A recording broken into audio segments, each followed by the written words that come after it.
booked their place in the quarter-finals of the World Cup. Jude Bellingham scored 2 goals in 98 seconds in the first half. Captain Harry Kane scored a penalty shot. He told us he's proud of his teammates for digging deep. Sworn in as an MP less than 24 hours ago, in 3 weeks' time, is going to be running the country. Yes, I think it is rather extraordinary. I think the issue isn't whether Kick-off was delayed by now to 2 a.m. UK time. The sound of crowds at Box Park in Wembley, who stayed up by thousands and thousands more. We watched at home in pubs and stayed open until 5 a.m. England now play Norway on Saturday in Miami. He's also talked about overhauling our allergy pens will be stocked in every UK school from September. Teachers are also getting training to prepare for emergencies. Elsewhere, Nigel Farage thanks the victim of an establishment job and has followed the rules. He's facing calls for an investigation over financial support given to him by convicted criminals. It's after reports George Cotterill also gave the reform UK leader use of a rented property. We need to start demanding a general election. And pharmacists say they are expecting and bracing for a surge in demand as the first weight loss pill goes on sale. The tablet form of Wegovy is available from today in some chemists, but there are warnings about criminals taking them. Dietitian Zoe Griffiths has said that people need to be careful buying them online. That's the very latest from integral key role in this coup, and it is a coup because no one apart from 25,000 good people of Makerfield have voted for this guy. Yeah. So he's played a pretty integral role in undermining Keir Starmer and Edmund Ballarby speaking. He could want a big reward, but he is probably the most left-wing person in the government, and he will spook the markets. Lou Hay, I mean, the reality is, look, she served her time. She was cast out of government. The reality is, as you said, she has been central to his campaign. She was central to his campaign in Makerfield. Across the UK, on DAB+, on YouTube, on your mobile, and on your side. This is Talk.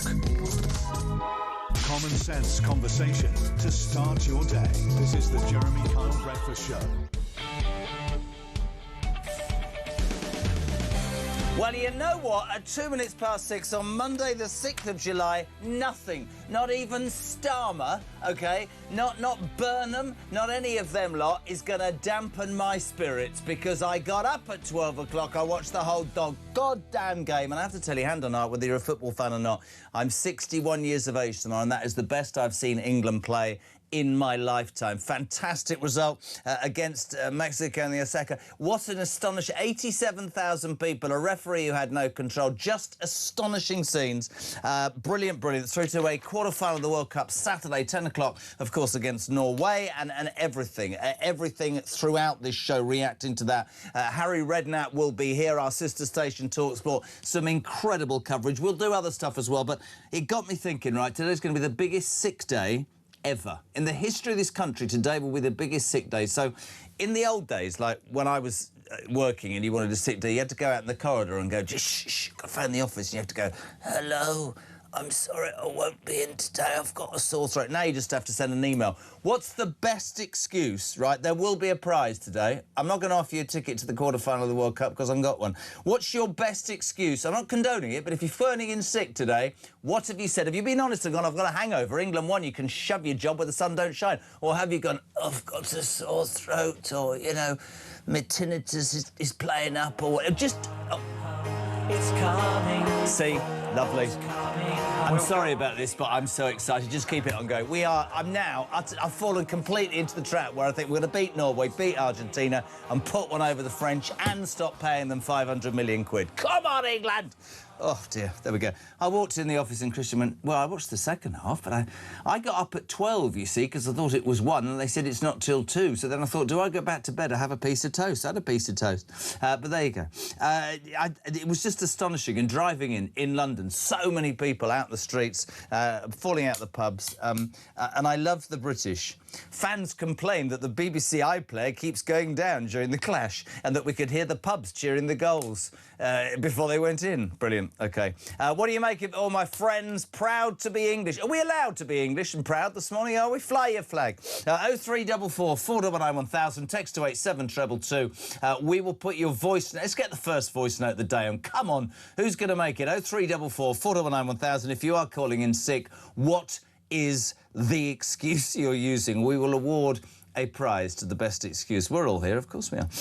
In other news, Nigel Farage today firing back over yet another donation round. Reform insists it's done nothing wrong, saying this is an attack by the establishment because we've led in 334 opinion polls and they are terrified of what a Reform government will do. The Tories have joined in the attack. They say there could well be a recall of his seat in Clacton and they're going to target that. I'd love to know where you stand on this. I think everybody, you know, has a right to an opinion on this. Is this an establishment job, a bit like the Trump thing in America? Does Farage have a lot to answer for? Or are you steadfast in your support of reform and see this as the mainstream media and the establishment in its entirety doing a job on a man who has been out on the forefront for 23 years. And, yeah, he's under attack, and maybe there's a couple of things that anybody could do. I don't know that, but what I do know is there is absolutely no doubt that as it gets nearer and nearer to a general election, the man's popularity is going to come under scrutiny. 0344 499 1000. NATO... that man, see, I have to say it, it's going to annoy me, see, Keir Starmer, in one of his final acts as Prime Minister before he loses out, he's off to the NATO summit in Turkey at the end of the week where he thinks he's going to get a roasting from Donald Trump. Imagine if Keir Starmer grew a pair and just said to Trump, you can shove it up your backside, I don't give a toss what you say, I'm out of here in 2 weeks, you can take it out with AB. Mr. Burnham. And also, I'm sick of this story, Christian, but we've done it again. No disrespect. Police have been told to ditch the woke culture wars and get back to catching criminals. Who thought that was the police's job? I did. The report says the service has a serious leadership problem and is facing accusations of nepotism, cronyism and a shallow talent pool. Nepotism, cynicism and a shallow talent pool. Sounds like the Jeremy Kyle breakfast show, doesn't it? Also, disturbing reports this morning of Jewish revellers being abused at London Pride, fresh political pressure over deporting the Rochdale ringleader, and Keir Starmer. Delusion? The plan was right. I just needed a bit more time to make it work. 0344 499 1000. Ladies and gentlemen, a woman who patently didn't stay up for the football. She was probably making furniture while her boyfriend, she served him nachos, probably with all of his mates while he was watching it. Poppy Coburn, tell me you watched it. Yeah, I was going to say you're completely wrong. Did you stay up all night? So I didn't stay up. I didn't stay up to watch it, but I woke up. When? So I think about 2 o'clock in the morning. Yes. I woke up because I could hear my boyfriend getting up to go to the pub because he was too excited to stay in our flat. I love the fact that he gets up and leaves you again to go to the pub. I know. And so I could hear him because I think he was listening to it in the radio and he found it too exciting.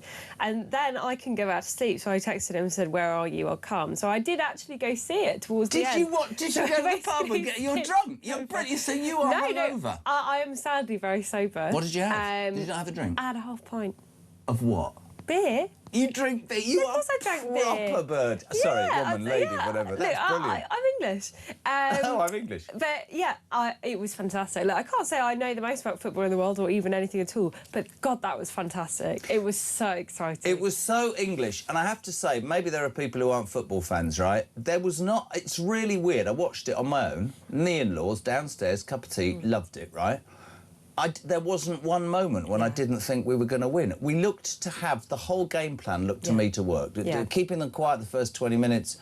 But everybody, to a man, just threw themselves at everybody. Fantastic. I hope it doesn't take out too much. I was talking to Gabby Abonghol from Talk Sport, and he was saying they need to rest up now because that at altitude was but I mean, amazing. Absolutely incredible. And that does something for this goddamn country, doesn't it? It does. I think everyone, you know, I heard you earlier saying everyone's going to be very sleepy today. It's true. A lot of people are going to be calling in sick, but because we won, is kind of this buoyant mood in the air, isn't it? Everyone feels positive. If we had lost the game, we'd all be really tired and hungover and also miserable. There is a postscript to the thing, and this is actually quite sad. Have you heard about Jordan Henderson? No, what's this? I think this will be a question on Question of Sport or in 20 years' time. Jordan Henderson was selected for the squad, really more as a motivator, but maybe to go on for a few minutes at some point. Hasn't played a minute yet. Was booked for standing on the sidelines and cheering on England by the referee, and then joined in the celebrations. Do not smile. Joined in the celebrations and fell over the advertising hall backwards, and I think has broken his wrist and will have to be sent home. That is quite unfortunate, isn't it? This is an absolute first for the Jeremy Kyle Breakfast Show. Let me know if you're just getting in from the pub. Have we ever been able to say that? So I want the best story from the pub, your story of the night. And if you are throwing a sickie, do you want me to ring your boss? Just tell me your best excuse. 0344 499 1000. Text to... Your boyfriend, is he still in the pub? No, he's come back home, but he was very excited. How many drinks did he have? I think he had about 4. Did he? Which is quite impressive to manage that in an hour. Is he going to work? Oh, he is going to work, in theory. In theory. A bit of a lefty, though. He probably have the day he's probably... off, Well, he does half days anyway, most of the time. He's a lefty, isn't he? Yeah, yeah, I've never, ever been able to say this again on this breakfast show. Let me know if you're just getting in from the pub. How was your night? England through to the quarterfinals of the World Cup, Saturday, 10 p.m. What a night that's going to be against Norway. All of the action and reaction on TalkSport, our sister station, but just a fantastic achievement. Oh, shut up. Gaza in Lower Chapel. Shut up about the bloody football, Carl. A few days ago, everyone was moaning about a crap performance against Congo. Fickle football fans. I get why you're happy. Those supporting West Ham hardly makes you happy, does it? All right, Mr. Misery Guts, can't we try and be happy? Hey, have you got a Mexican fan that's just written in there? Stu Parker, You're My Wonder Wall. That's become the song. Have you seen that? Yeah. You probably don't remember the 90s, do you? I wasn't alive in the 90s. You weren't did it even alive. exist? Do you know what tomorrow is? When's that? 61 tomorrow, mate. Oh, dear. Oh, that's not very nice. 61? Yeah, do I look 61? What do you want me to say? I'll show you something. I'm gonna put this on. I'm gonna put this. I don't have any pride. My daughter. I had all the family down, right? And this is terrible. And I fell asleep on the beach, and they took a picture, and they've AI'd it to how I'd look when I'm 85. I don't have any pride. Put that on the zoom in on that. Look at that. That's not unfair. You've gained about 3 stone. I've gained about 3 stone. I mean, honestly, the Botox hasn't worked, does it? Look at that. It's absolutely, can't even see it. Anyway, there we go. Yeah, look really old. Anyway, there we go. So let's move on. So, yes, for a first on our show, if you've just got in from the pub, tell us what you're up to. Tell us how it's going. So much in the news, though. Other news as well as England. Nigel Farage. Yeah. Everybody... has an opinion.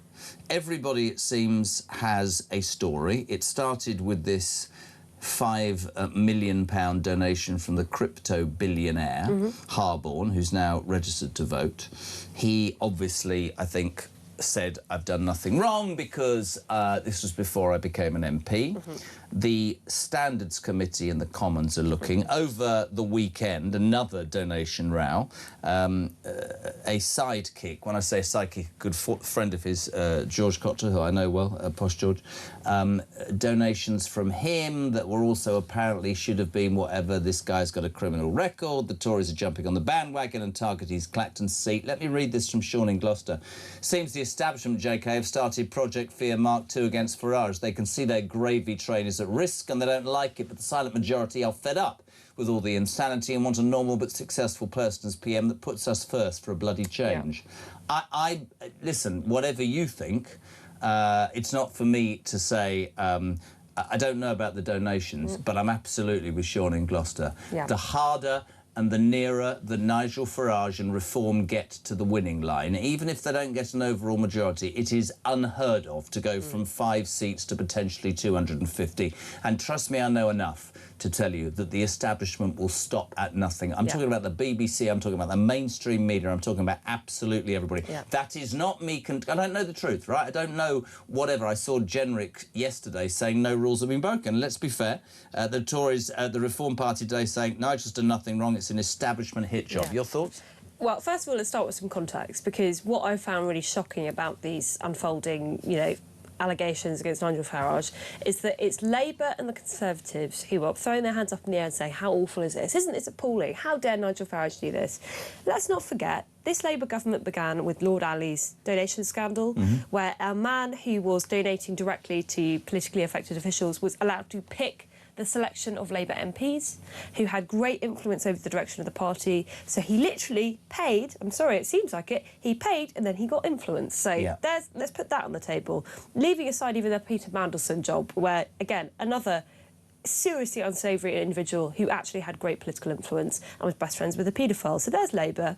Now let's talk about the Tories. The Tories for years, and everyone who has ever worked within right-wing media can tell you this, have been more than happy to give influence over to people who donate to their party. Look at the House of Lords. Look at the people that the Conservatives have been putting in the Lords for years, including, by the way, a very wealthy Russian businessman who's Lord Lebedev of Siberia. They were very happy to put him in the House of Lords. Absolutely. So they are turning around and now saying, Nigel Farage, look at him, look how dirty he is, look how dirty his party is. This is someone who's given up 25 years of his life to fight against the establishment, who has got more death threats than any other politician. You don't hear that in the news. Seriously, every single year he gets death threats from people. Serious I didn't know that you were going to say this. It's slightly more difficult for me and less difficult for you. I can tell you categorically, ladies and gentlemen, that everything that Poppy is saying is absolutely spot on. Daily death threats and no support from the government. Daily death threats. I mean, there was a man with an AK-47 tattooed on his face who came over here on a small boat, said he wanted to kill Nigel Farage. That's what he's dealing with, and that's just what we know about in the media.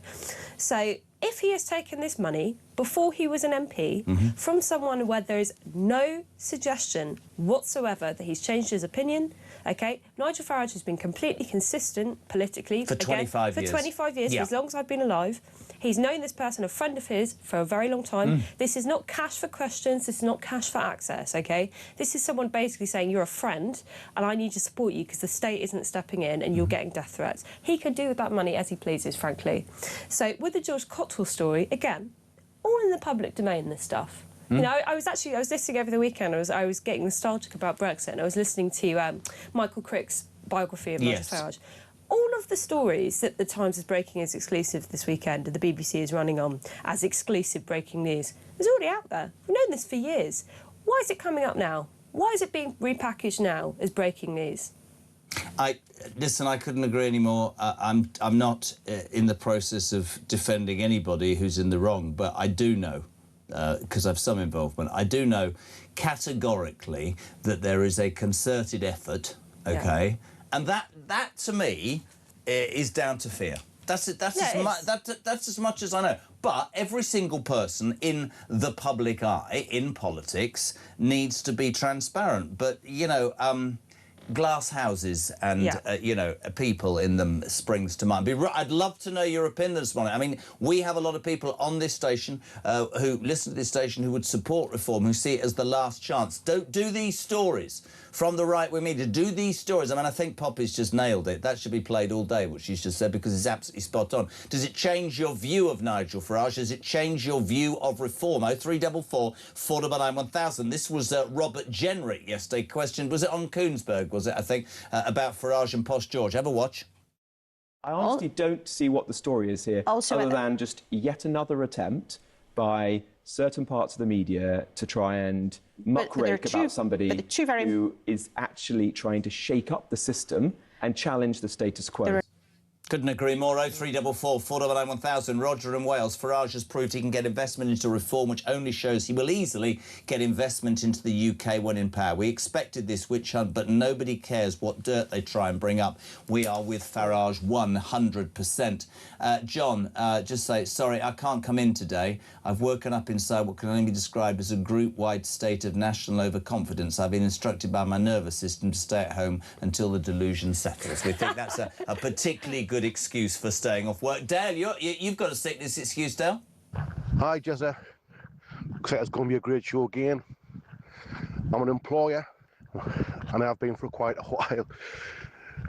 I've had loads of excuses, but these are the two belters over the years. This is not the employer ringing in, this is the mother ringing in for the employer.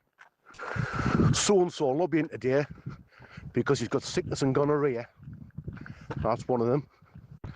Another one, so-and-so will not be in today, he's got meningitis.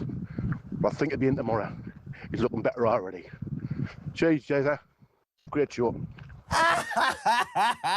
Sickness and gonorrhea, make your own bits up. What's your best excuse? I mean, we'll talk about Farage, we'll talk about lots, but this is the first breakfast show we've ever been able to say in the history of talk. Let me know if you're just getting in from the pub, because the pubs have been open all night. England through to the quarterfinals of the World Cup. Your best excuse, hello, it's got sickness and gonorrhea. You're too young to remember what, because I saw this sketch with Peter Kay, and it's so right, and the old dish, shh. shh, got to ring the office, and you go out in the hall and you'd be like, hello, I've got a shush, put my sick voice on. I've got a sore throat, but I might be in on Tuesday. Honestly, you've never done that. Your generation, you just, what do you do? Send an email. I'm sorry, I'm not feeling up to it. I'm feeling anxious. I'm getting no. If you're pulling a sickie, this is the one rule of pulling a sickie. Okay. You've got to call.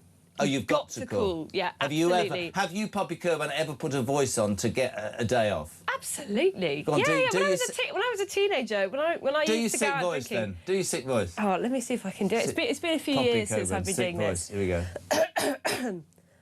Hello.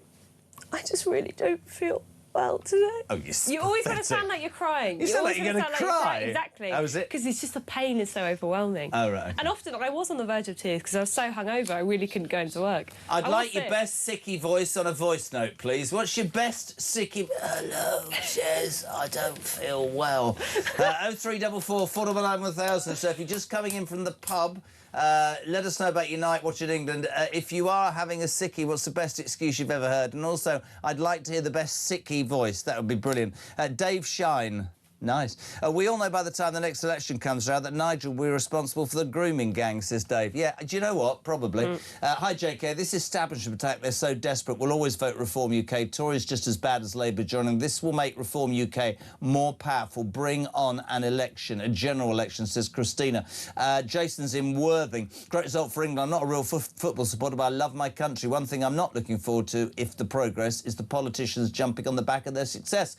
Politicians who hate the national flag getting out there and pretending they love it. Absolutely. Joanna from Salisbury. Hi, Jez. I did the double, the 250th American anniversary and the football. I've got to peel a teenager out of bed for college this morning. At least they won nothing worse than a tired, grumpy... That's true. Tired, grumpy teenagers and stroppy women at work. 03... You're not stroppy, though, are you? I'm not going to be stroppy. And stroppy men, I should say that. 0344 499 1000. Listen, it's 6:21. We're live across the UK. Fantastic result overnight. Britain, have you got a hangover? I think you probably have. It's expected to be the sickest sick day in the history of sick days. So we'd like to know if you've just come in from the pub, what excuse you might use to get a day off, and I want the best sick voices. Morning, Jess. Still awake, but no pub. Few tinnies and one for breakfast, lad. Back to work Tuesday. Have a fantastic day. Jezza, says Sharon Huff. Happy birthday week, Jezza. Honestly, I don't want to talk about it because tomorrow's going to be... 61. I got that letter the other day from the... What's for the king? No. Oh, very funny you are, aren't you? No, I got that letter saying, when you're 67, your old age pension will start. You get a warning, apparently. It's not funny. Don't look... Sorry, that is a good Do one. I look 61? Again, do you want me to answer that? Yes. Yeah, you could be 51. You could be 51. So I don't look 61? No, yeah, you could be 10 years younger. Fantastic. Yeah. You couldn't. 0344 499 1000 622. Back in 3 on Talk Breakfast. Principled and peerless. The Jeremy Kyle Breakfast Show.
The thing that most makes me angry about Keir Starmer talking about the need to defend our country, and he's gone out of his way to not make the tough decisions, to actually do the thing to defend our nation. It's cowardly, and I think it's treacherous. Nothing to say on immigration, nothing to say on benefits, nothing to say on jobs, nothing to say on tax. And in London, in Enfield, if this is the solution the country's been waiting for, then we are in a very, very bad place.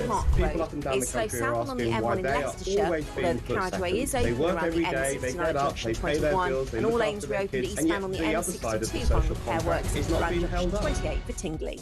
UK. Watch on DAB+, on YouTube, on your mobile, and on your side. This is Talk. Welcome back, 6:25. We're live across the UK. Talk Breakfast is on, and Poppy Coburn and Jeremy Carr till 7 o'clock. I've got to tell you, Britain's celebrating. Even Poppy went to the pub and had half a pint at 4 a.m. England beating Mexico, I nearly got that right, Mexico, in the Azteca Stadium. 87,000 baying Mexicans. They did it in high altitude, high temperatures. Absolutely fantastic. And for the first time in the history of this breakfast show, we're able to say, let us know if you've just got in from the pub. I'm going to keep repeating that. It's brilliant, because pubs have been open until 5. England fans going crazy. Are you phoning in sick? Because today's supposed to be the sickest day for sickness in the history of sick days for sickness. We also think it'd be great if you could just give us your sick voice. You tried. Mine would be rubbish. I can't come in today. That's quite good. Really sounds like you've got the Black Death, actually. The Black Death. Brilliant, brilliant. Ben, good morning. Morning, Jeremy. Ben from Birmingham. Worked nights last night, so listened to the game in my truck. I'm not a massive football fan, but what a fantastic evening. Nigel Farage, I couldn't care less if he's taken the 5 million under what circumstances. Every single politician in there earns like maximum of like 80, £100,000 a year, £150,000 a year if it's the Prime Minister. And somehow they all tend to be millionaires. They're just a bunch of hypocrites. They're running scared. I actually prefer Rupert Lowe to Nigel, but I'd take Nigel Farage over any of them any day. Interesting. 0344 499 1000. The other big story is Nigel Farage today firing back over yet another donation row. Reform insists it's done nothing wrong. It's an establishment hit job. The right-wing, to be fair, mainstream media and the left-wing media, to be fair, the BBC are all jumping on the bandwagon and trying to say that this man's got money coming in left, right and centre. I want to know from you. A lot of Reform viewers and listeners would say this. I thought what Poppy said just now was astonishing. You know, he probably needs to come and fight back, and I'm sure he will do that. But I want to know if this affects what you think about a man who undoubtedly has them rattled. 0344 499 1000. Kate, good morning. Good morning, Jezza. It's only 10 to 6, but I really, really hope that you have done what you said, stayed up all night to watch the match, because I'm really looking forward to today's programme. I turned on at 2:30, not expecting to see as much of the game as I did. Obviously, the rain did me a favour, because I got to see more of it. Out with the dogs now, been up since 2:30. What a day. Bring on Saturday. So excited. Kate Wirral. Come on, Kate in the Wirral, you see. And just if you are tuning in, Poppy Coburn, Deputy Content Editor of The Telegraph, has come in. She hasn't thrown a sickie. She was in the pub. She says she had half a pint. We've got secret footage that she had about 5. I reckon you had more than half a pint. No, I only had half. Why? Because I turned up late and I was like, I can't actually drink a pint and go back to sleep. I'm not a bloke. Why is it that I think that I imagine you drink pints and you roll up cigarettes and you sit in the corner? I used to. You definitely a rolled up cigarette person. I used to be a rolly cigarettes and Stella person. I used to drink Stella, yeah, seriously. Nigel Farage is in the news as well. The establishment says Jeff are terrified of Farage and reform. The government even took his security away. Shame on them. We had MPs murdered and the government did what is sometimes, in my opinion, called disgusting. Margaret's in Birmingham. JK and Poppy changed my opinion on Nigel. No way. She says it proves that this country needs reform more than ever. 100% behind him. Yes, there is mud being thrown at Farage. I don't know who this is, but anyone who thinks he's going to tear down the establishment is sadly deluded. He won't be able to do it. Sorry I can't make it in today. This is from Sharon. I started walking down the road to work and an England flag dropped down from a lamppost, wrapped itself round my head. I fell backwards into the road and got hit by an e-bike, but I should be back after the final. Brilliant. That's fantastic. It's my favourite. Let's go to Paddy on the phones in Hampshire. Paddy, good morning. Good morning, Jezza. Good morning, the lovely Poppy. First things first, I'm older than you, Jezza. Believe it or not, you can live beyond 61. I'm 67 coming up. You don't sound great, though, do you, for another 6 years? What? Yeah, I live in a purpose-built veterans accommodation, and some of the poor veterans still have wives, and they wouldn't let them watch the game this morning, so they came to mine. They came to mine, and I'm not a football fan, I'm a rugby guy. Good boy. But they had a wonderful evening. They've all trooped off now after trashing my flat, which is wonderful. How many drinks did you have? Well, I think I had a bottle of wine. But the guys, when they trooped off, a few of them, because I'm a huge Reform supporter, they talked about Nigel and these alleged bungs and what have you, and nobody cares. Listen, that's the feeling I'm getting this morning. The mainstream media do. I think Poppy nailed it. Great to have you on, my friend, and had all his mates around. Paddy did. Had a bottle of wine. Can you do a sick voice if you are phoning into work today? If you were trying to get off the day, if you weren't 67 and past it, can you do a voice for us? I wish I could go to work. Unfortunately, I'm much older than you, young Jezza, and the truth is, I'm happily retiring into a world of Reform UK, because that's our next government. Good man, Paddy in Hampshire. We love you. Thank you. Keith is in Scotland. Hi, Jez. Farage should have seen this coming. He needs to be whiter than white and ahead of the game, knowing the left and the left-wing media are out to destroy him. Yeah, I guess you probably can say that. I think that's a fair point. Simon, good morning. Morning, Jez. Just on my way to work. Simon here from Rubery. I'm just going to give you my sick voice. Oh, I can't make it in today. Oh, God. I think I'm dying. I'll be in tomorrow. There's a prize for the best sick voice today. The reason being, Britain's hungover. The pubs were open till 5. You're just coming in. How are you getting off your day at work if you are? What's the best excuse? Can we please have your sick voice? 0344 499 1000. I'm thinking of getting them through the glass to do a sick voice, but they're all very scared of the limelight. Have you noticed that? Oh, really? Oh, yeah, they don't like being... Look. They don't like being... I mean, you can understand why they don't like being on camera. Breaking the fourth wall. Camera. Oh, how rude. Well, it adds £10. That's the end, isn't it? You're worried it adds 10 years to you, aren't you? She's half a pint at 3 a.m. and Poppy Coburn's got the gob on. Morning, Tony. Morning, Jez. I'm sorry to call so early, mate. I'm supposed to be in at around 6:30 this morning. To be honest, I'm off and on the loo. I'm just not going to be able to make it, mate. But in all honesty, I'm fine and I'm in work. But I just thought I'd drop in with my attempts at a sick call.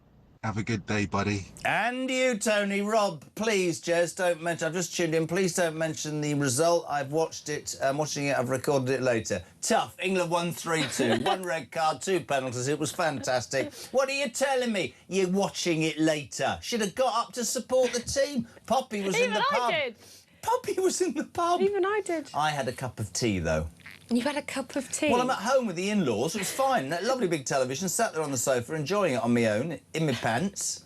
I was sat there in my pants, thinking, this is OK. What, with your in-laws? Yeah, well, they're upstairs asleep, but it was quite hot. I thought you meant you were sat there with your pants off. That's right. I'm sat there with my mother-in-law in my pants at 2 a.m. It's a really weird life I have. 0344 499 1000. Gary's in York. Morning, Jez and Pops. Best sickie I got as an employer was...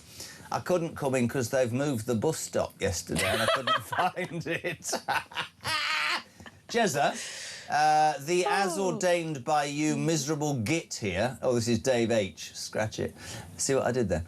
Nothing that whoever it was won with only 10 players. What? Oh, noticing that whoever it was won with only 10 players. What happened? Did someone break a nail or trip over some grass? Says Dave, the miserable git. No, we fought courageously against the might of Mexico in front of 87,000 baying Mexicans and we won, you miserable git. Jez, I arose this morning from my slumber so fast to get to work, I now have to spend the rest of the day in a decompression duvet.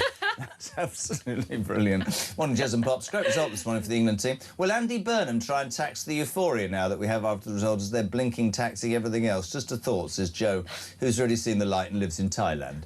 We haven't talked about Andy Burnham. Let's get back to Farage. Many of you phoning in support, some people critical. Love to know what you think. This is because over the weekend, another donation row. This involves a friend of his, George Cottrell, who made his money in cryptocurrency. He served some time in America for a fraudulent act, did his time.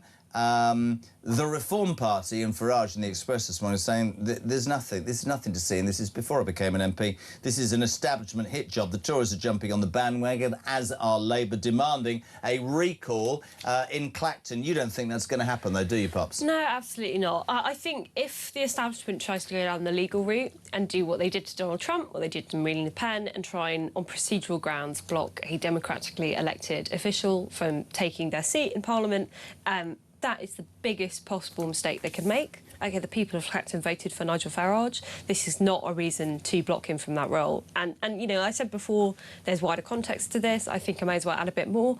Do you remember Louise Hay, who's now probably being brought back to the front line of government? Yeah, I remember her. She's got a new haircut now, but she's still here, still the same person. She's going to be in the cabinet next week. Why did she lose her job? Yeah, funny that one. So it was fraud. That's right, convicted fraudster. Yes, yeah. But it's fine though, because the thing is, she's a part of the establishment parties, and when they do something wrong, it's actually fine. So wasn't that the same party where the corruption minister is being charged with corruption in Bangladesh, and the homeless minister was found to be renting out private properties for exorbitant rates?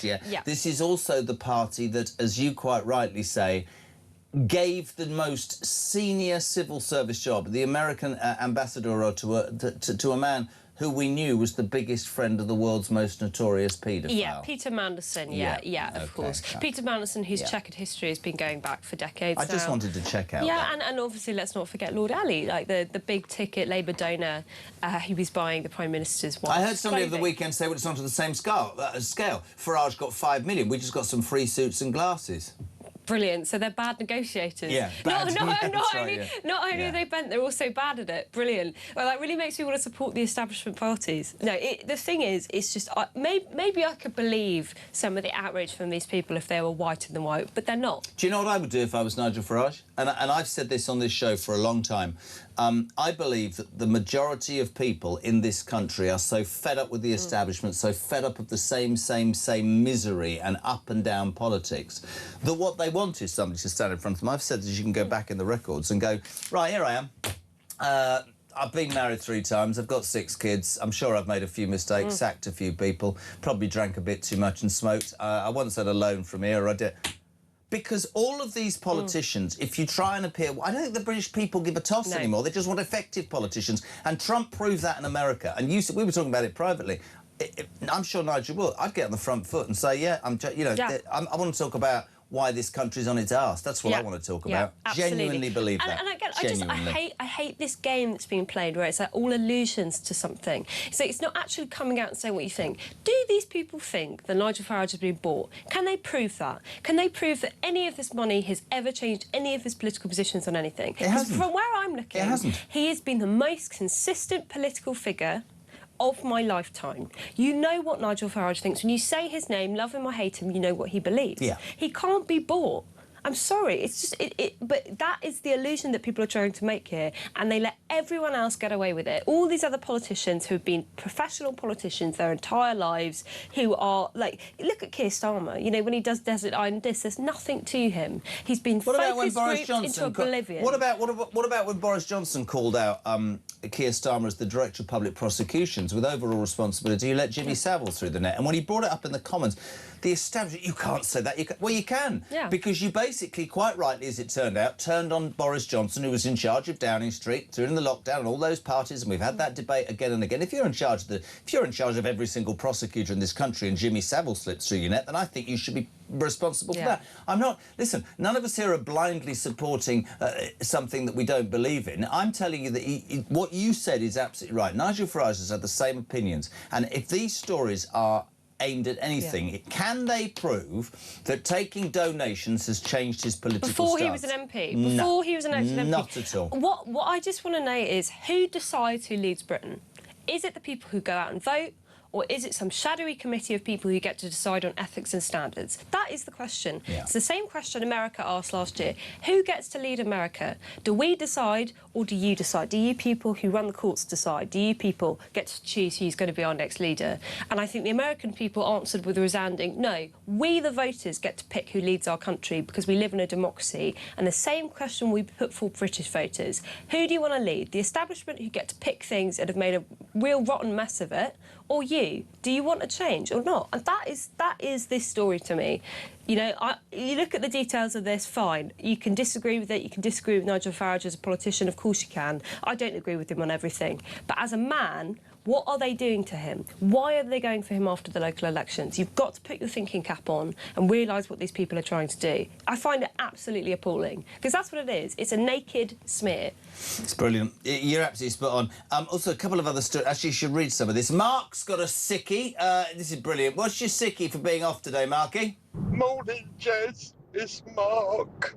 I can't come in today. I myself on the bus on the way in, so I've had to come back home again, and my guts are absolutely killing me. Oh no!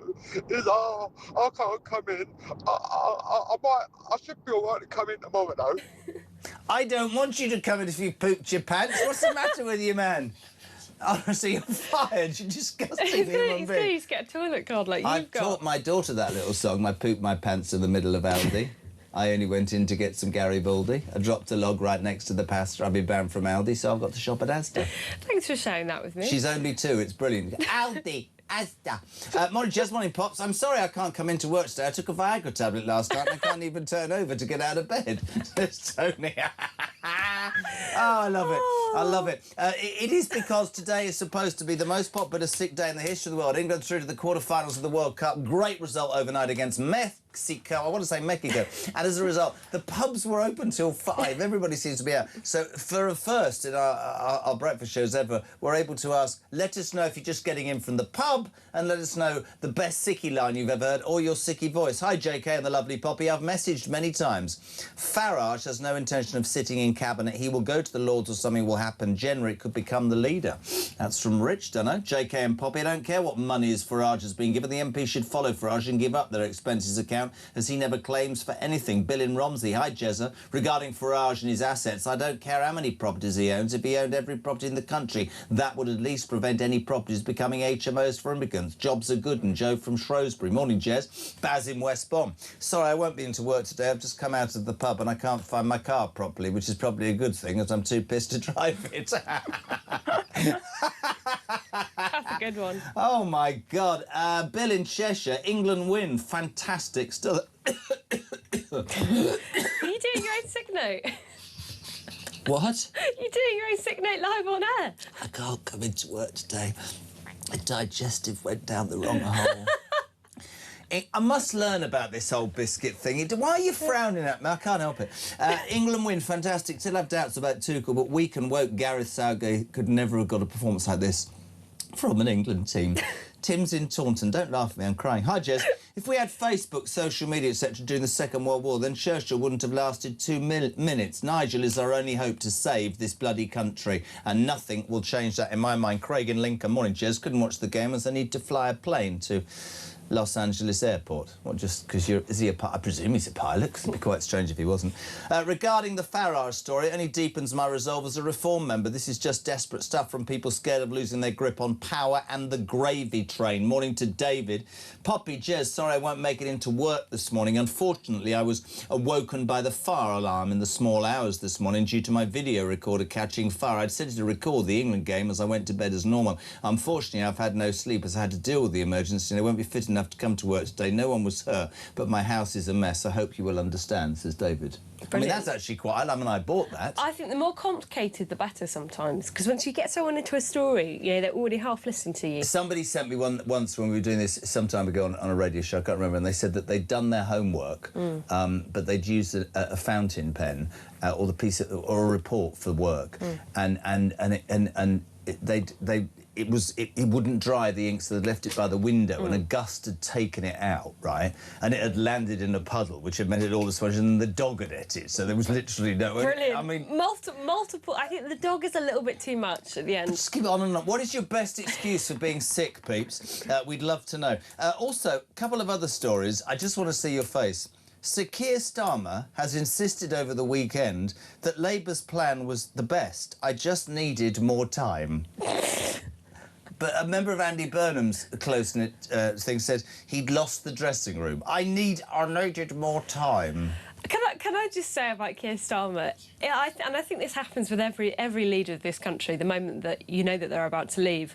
I've suddenly been finding him very endearing. Yes, you suddenly realise he's coming next, and you go, Jesus Christ, Andy Burnham's going to be the next Prime Minister. And all of a sudden you go, oh, that poor Keir, like, he was a bit useless, wasn't he? But his heart's in the right place. It is absolutely true. The minute you lose a job, you go, oh. Right, listen, loads to talk about. 7:15, 0344 499 1000.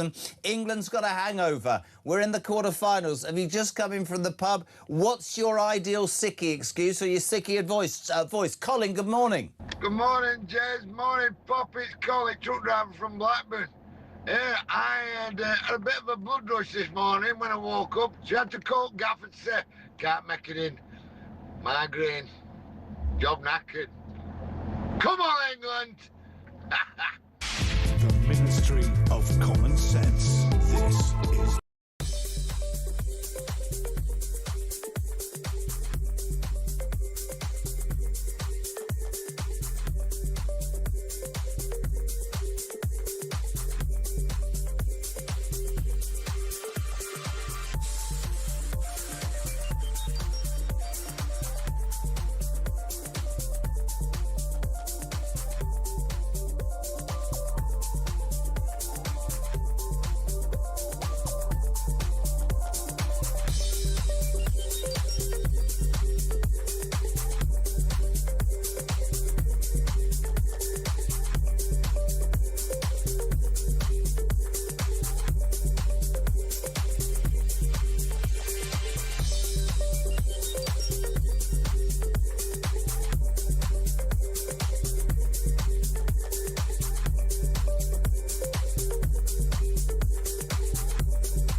Across the UK Empire, on DAB+, on YouTube, on your mobile, and on your side this afternoon.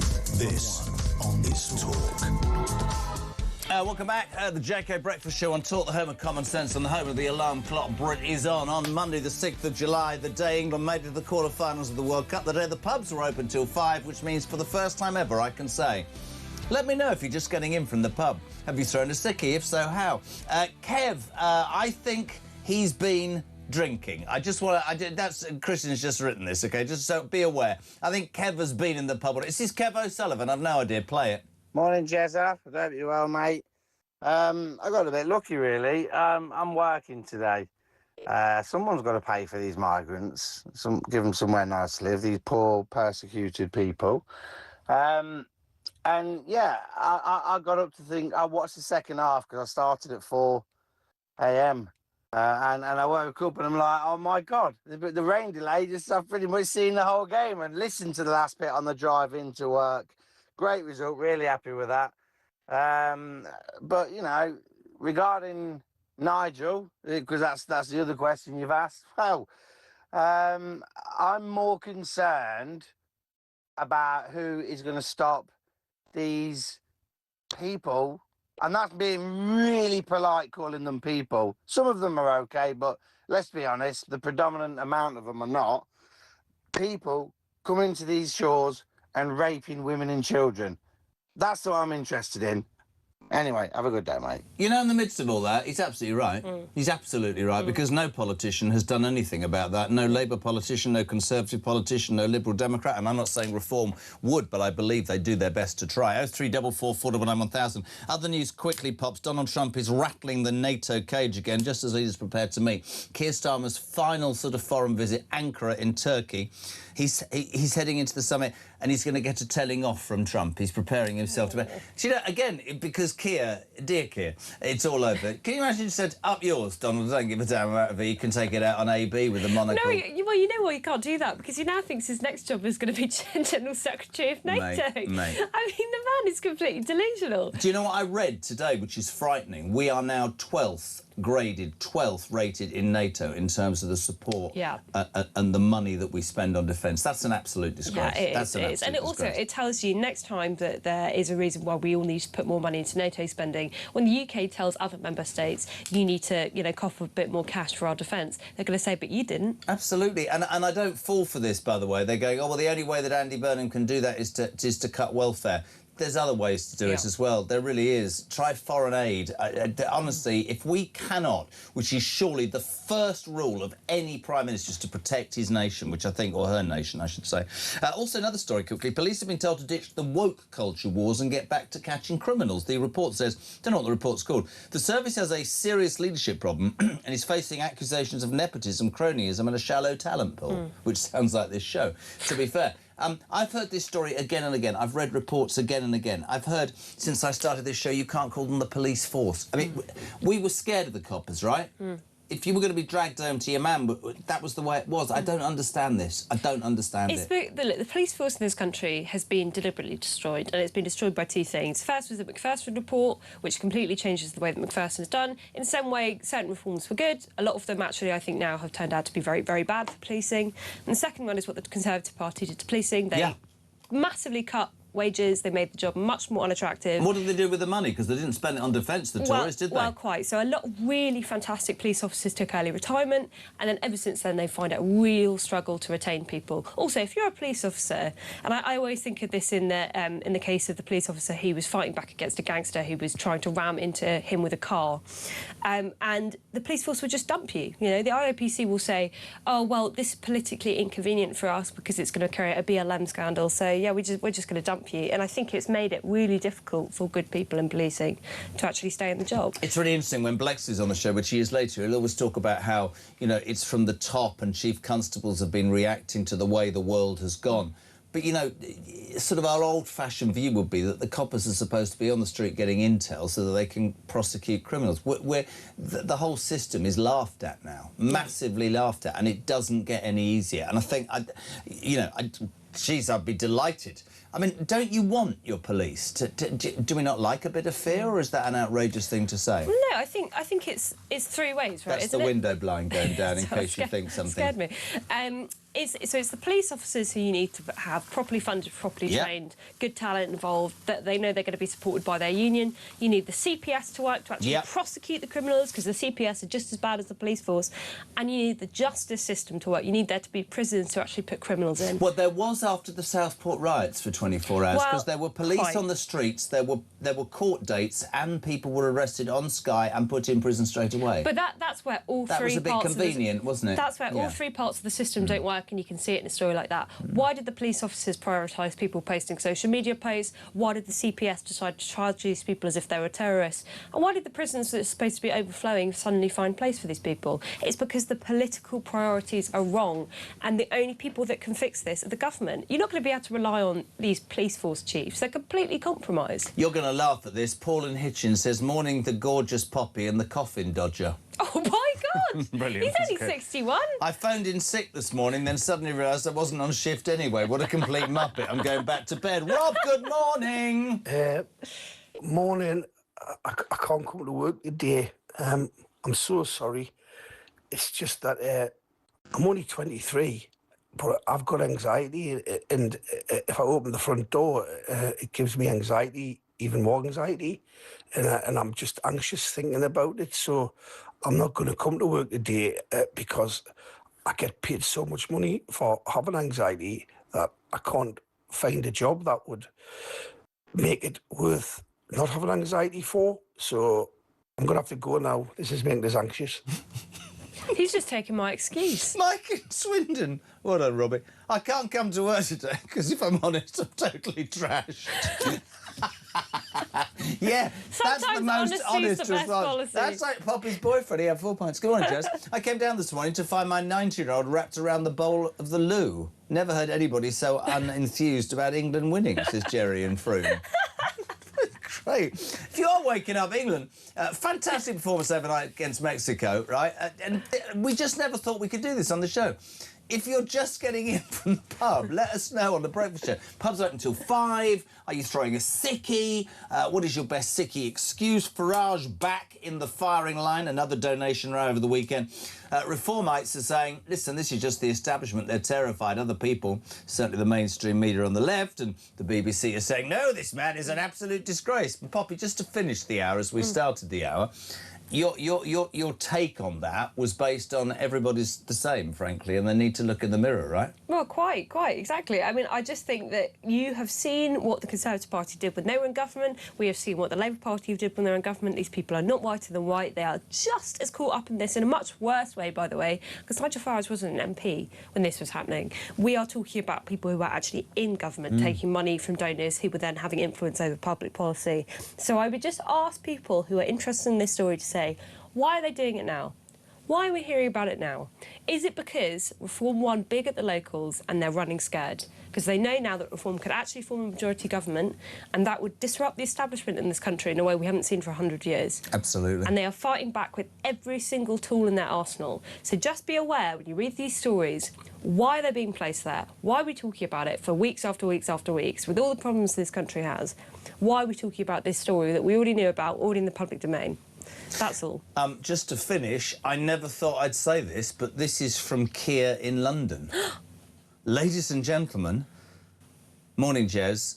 We haven't always agreed, but I can't come, I'm afraid, to the NATO summit in Turkey later this week because I'm a laughingstock and I'm scared of Donald Trump. Absolutely bloody Now, that's got to be the best sick note we've had so far.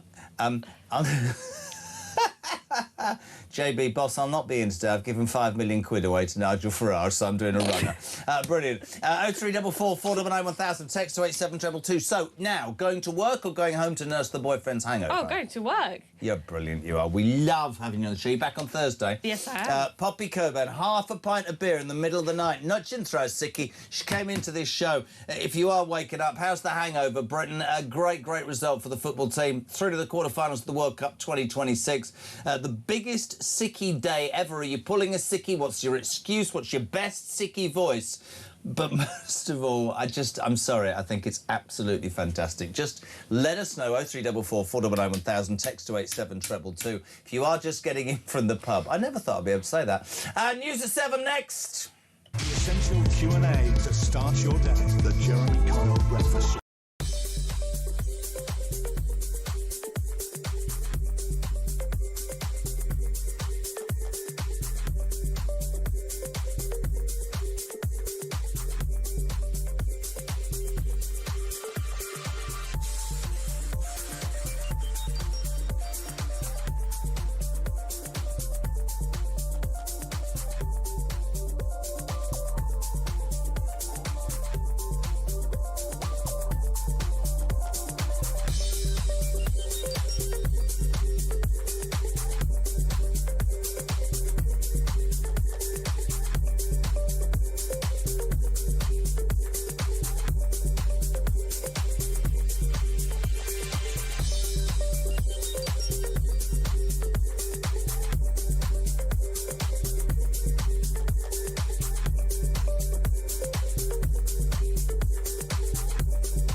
We've got some breaking news that has just come in. TalkSport have announced a brand new partnership in a developing story. We hear they've created So Good Lager right in time for football's big summer. Just in, we're hearing that So Good Lager will be pouring pints across all O'Neill's pubs and some of the best sports pubs across the UK. With the big kickoff just around the corner, you can find out where to get your hands on a fresh pint of So Good Lager at talksport.com/lager.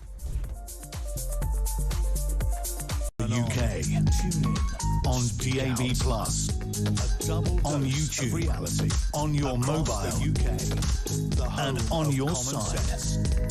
This is Talk.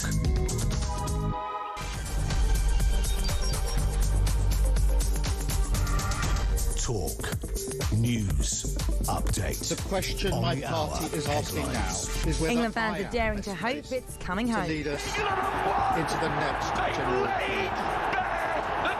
I have heard the answer. The Three Lions beat Mexico 3-2 to book their place in the quarter-finals of the World Cup. Jude Bellingham found the net twice, while captain Harry Kane scored a penalty.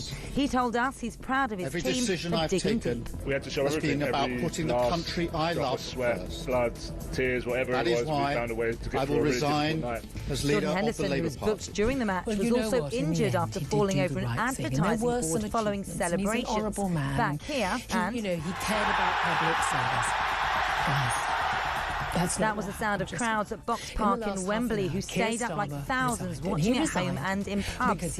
England now play Norway on Saturday in Miami. In other news, an allergy pens will be kept in every school in England from September. New guidance called Benedict's Law also means staff will be trained to use them in an emergency. Reform's Nigel Farage claims he's a victim of an establishment-hitched job and has followed the rules.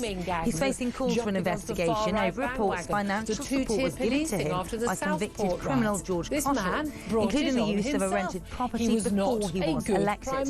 Broadcaster Angela Epstein said this could be damaging.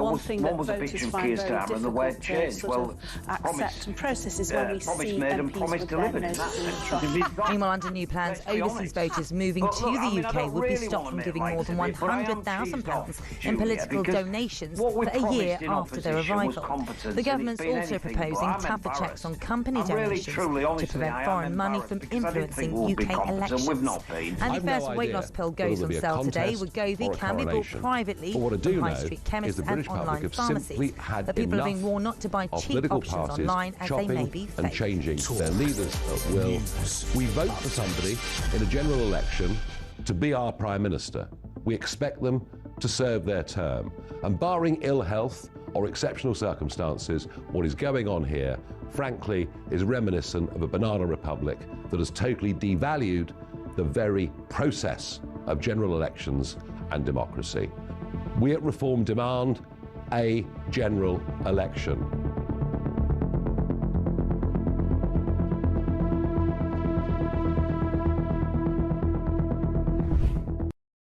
Across the UK, on DAB+, on YouTube, on your mobile, and on your side. This is Talk.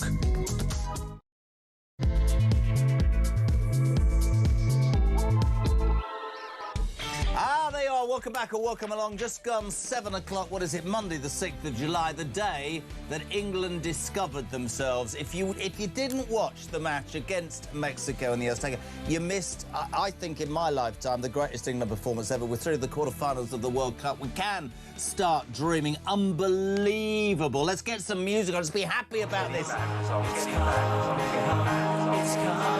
Just holding my arms out, just loving it. Listen, I never thought, keep the music, that I would be able to say this doing a breakfast show on Talk. Let us know if you're just getting in from the pub.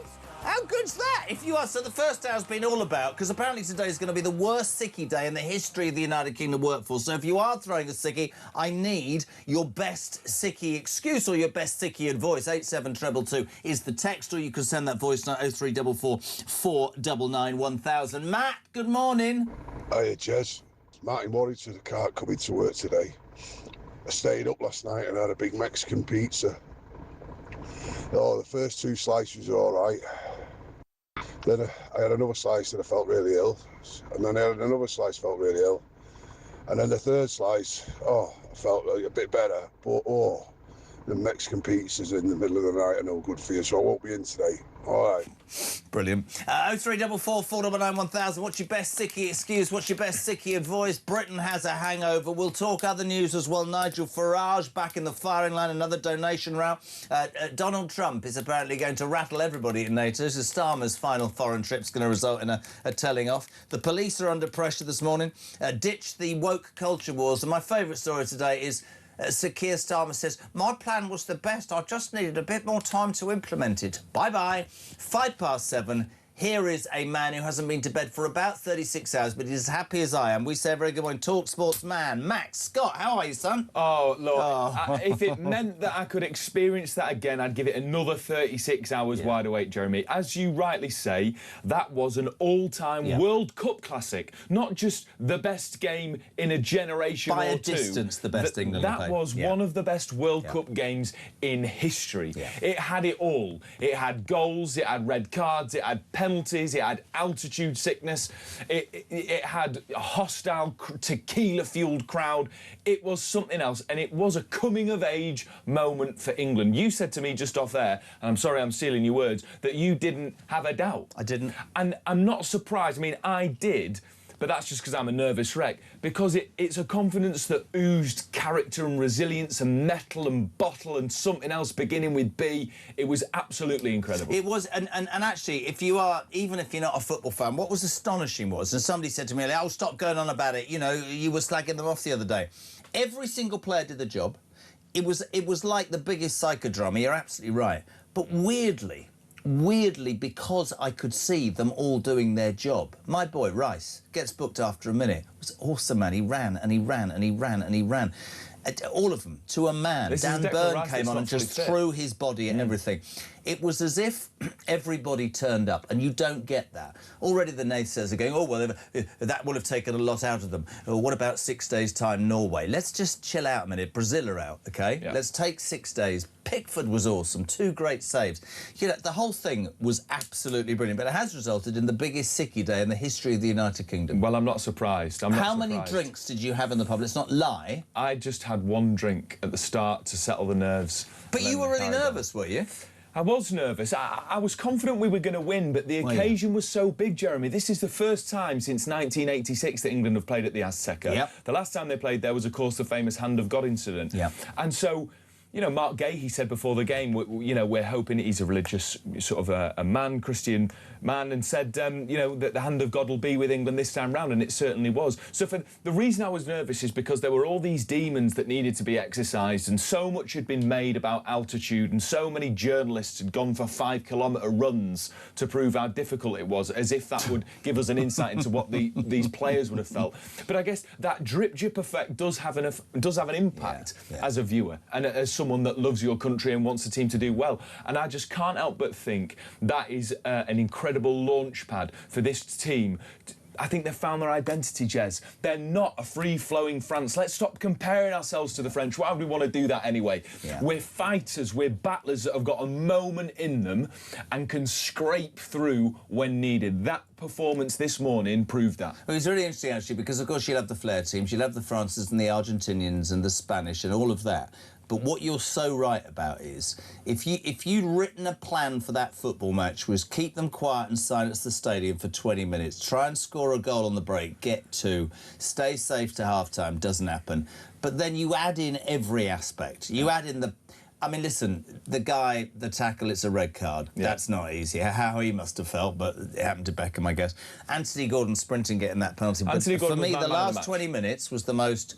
It's really weird, right? The last 20 minutes against 10 men with them streaming forward. We didn't have a player past the halfway line. There wasn't a worry for me. And I was really surprised. I just thought they've got this. I genuinely thought they've got it. Now we've got Norway and Thor, as my wife says, because I think he looks like an avatar, Haaland. How'd you see that going? Saturday, 10 o'clock. That's great. I'm getting the curry and I'm getting the beers in on Saturday night. Yeah, it's my first weekend off in a month, Jeremy, and let me tell you, I'm going to be enjoying it. Look, I've got to say that after the performance that Norway put on against Brazil, you'd rather play Brazil. Norway are a team that play... They're a team greater than the sum of their parts. Yeah.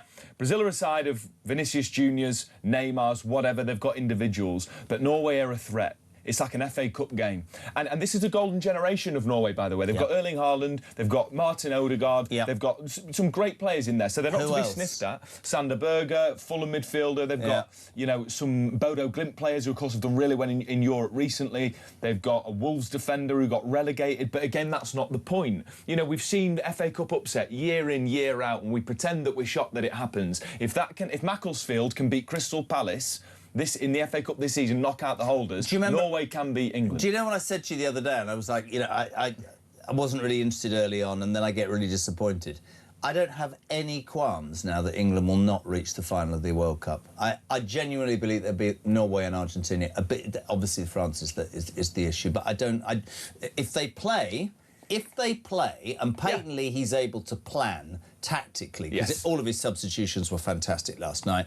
If they are able to plan a completely different team in a completely different environment without the altitude, I think they'll have too much for Norway. But what they have to be, as you quite rightly said, the sum of all the parts put together. And you know, that identity is really important. And what I would say is last night was a vindication for the FA's decision to not appoint an Englishman and to sack Gareth Southgate and to appoint Thomas Tuchel. Now, you say, and understandably, everybody talks about how it's inevitable that if England get to the final, it'll be France.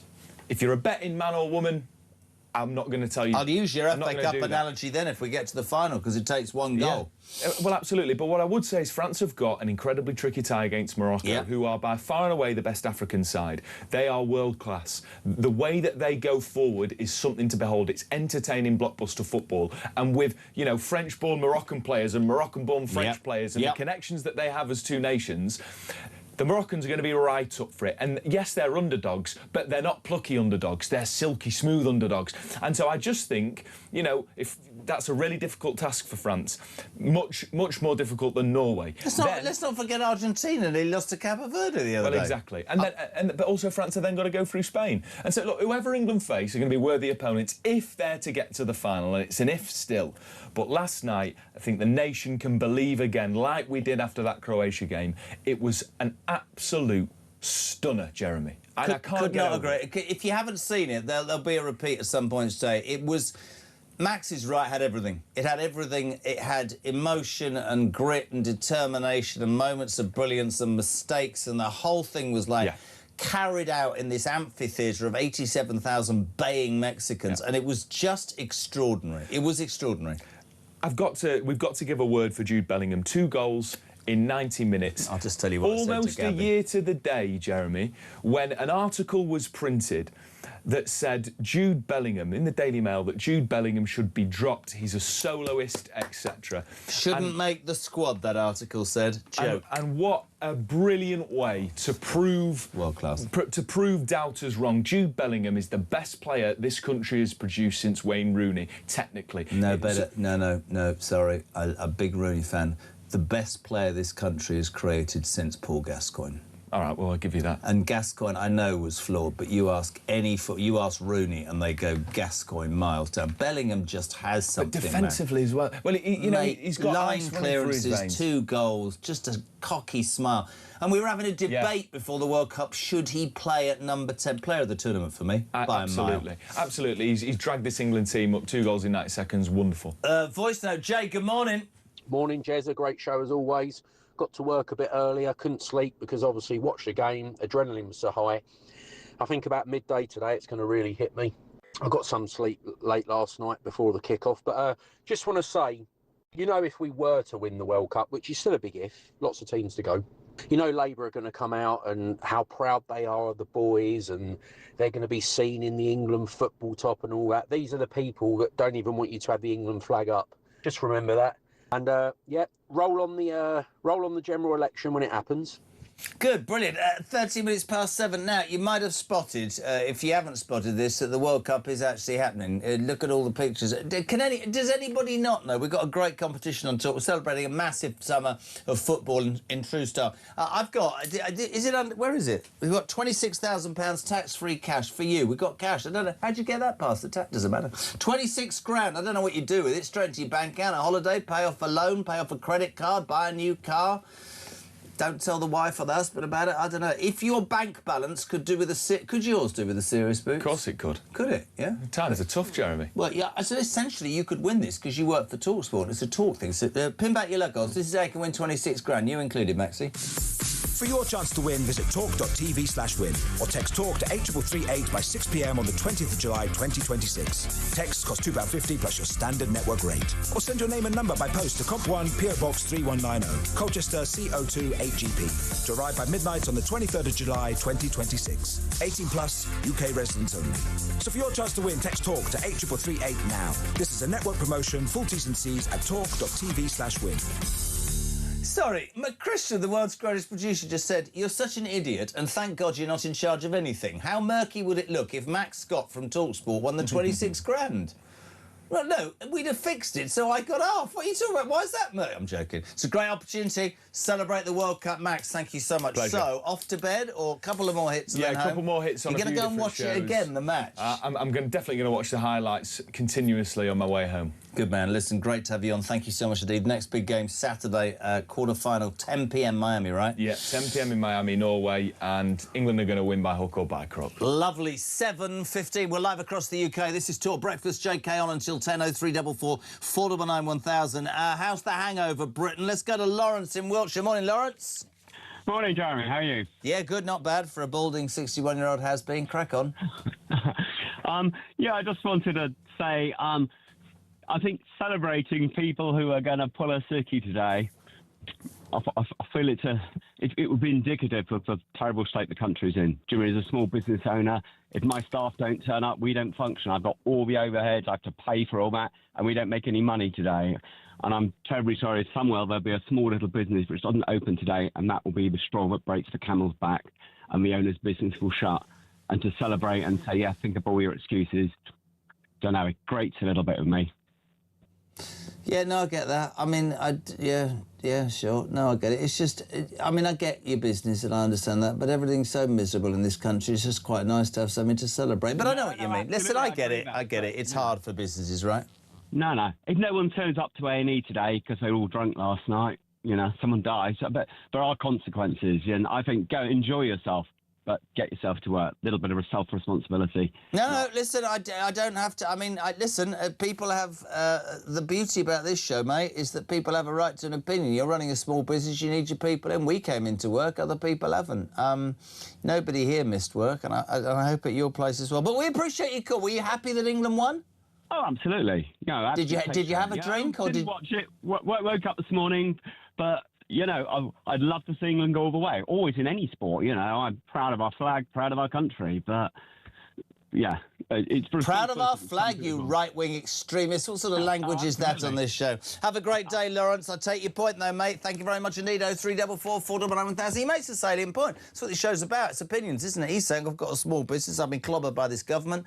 If people don't come into work today, it's not good for my business. Other people are saying, listen, I'm throwing a sickie and you can shove it where the sun don't shine. Tracy, this is brilliant, Christian. You've got to listen to this. Morning, Jez. I work in a funeral parlour and I had to call in this morning to let them know I can't come in today as I watched the England game and I can't stop smiling.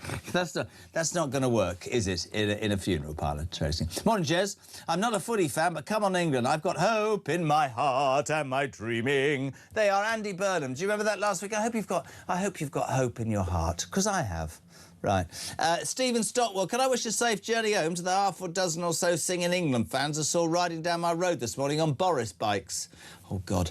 Boris bikes. Mark in Selby, morning, mate. Jez, I phoned it in this morning claiming diarrhoea, head lice and foot and mouth. I don't think my boss believed me, but I'm self-employed. Morning, Jez. Sorry I can't come into work today. I've realised I've been retired 5 years, says Baz in West Brom. All right, mate. Jez, I can't come to work today as I got abducted by aliens last night, but I managed to keep hold of my mobile phone. Morning, JK. Not saying I'm drunk, but I've just phoned up my boss and told him to stick his job up his backside. Then I also realised that I'm self-employed, says Dave in Burnley. I'm loving it. Matt's in Derby. Morning, JK. So now is Farage... Oh, back to Farage. Now, Farage used a flat. It's a major problem, is it? When Tier 3 gear did use Lord Ali's flat. That was all fine, nothing to see there. Move on. Keep up reform. This is the other news story today you're waking up to. Nigel Farage firing back in the Express this morning.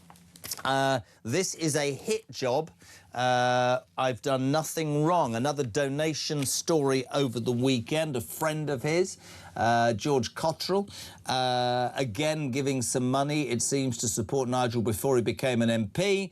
The mainstream media, certainly on the left, several establishments like the BBC jumping on board. The Tories are also jumping on the bandwagon and saying there should be a recall and we'll fight the Clacton seat.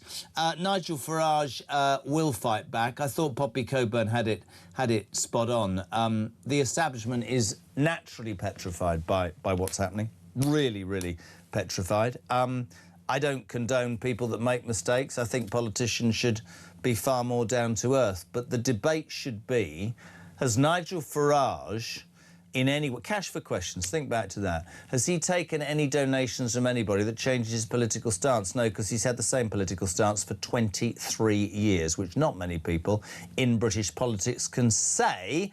Oh, here we go. It's 7:20. We've had lovely Rob from Newcastle. Now we've got angry Rob. Morning, angry Rob. Morning, Jez. Rob, on his way to work. You're on about how the establishment, the left wing, the right wing, and all the rest of them, they're all getting together with the mainstream media to try and do a hatchet job on Farage. Again, I've got a couple of things to say on that. First thing is, look across the pond at our old friend Trumpy Bear. They tried everything with him. They tried to frame him for sexual assault. They tried to do him for not money laundering, insider trading or whatever, but they tried everything to bring that man down. They even tried to knock him off a couple of times, somebody did. And it still didn't work, and he won. So there's the first one. The second one is, you want to be careful, because when you start throwing all that around, guess what? Some of it might stick to you. All of these people that are moaning about Farage and his little backhanded deals, I wonder how many of them, when the dust settles, are involved in the grooming gangs. I wonder how many politicians have got dirty hands where they help cover up or facilitate or to hide, you know, all of these wrongdoings. There was a lot of that going on back then, so all these people throwing this crap now, you want to think long and hard, because I tell you now, mate, if it comes out you're one of them, you're toast.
The thing that most makes me angry about Keir Starmer, talking about the need to defend our country, and he's gone out of his way to not make the tough decisions, to actually do the thing to defend our nation. It's cowardly, and I think it's treacherous. Nothing to say on immigration, nothing to say on benefits, nothing to say on jobs, nothing to say on tax. Absolutely appalling. If this is the solution the country's been waiting for, then we are in a very, very bad place. People up and down the country are asking why they are always being put second. They work every day, they get up, they pay their bills, they look after their kids, and yet the other side of the social contract is not being held up. Across the UK, on DAB+, on YouTube, on your mobile, and on your side. This is Talk. Welcome back to 7:24. We're live across the United Kingdom. Talk Breakfast is on. It's the home of common sense and, of course, the home of the alarm clock Brits. Where have you been? England? I'm going to have a cup of tea here, look. Digestive biscuits. Stop laughing. I'm joking, but it's not good. Can I get some water, please? I'm having a nightmare here.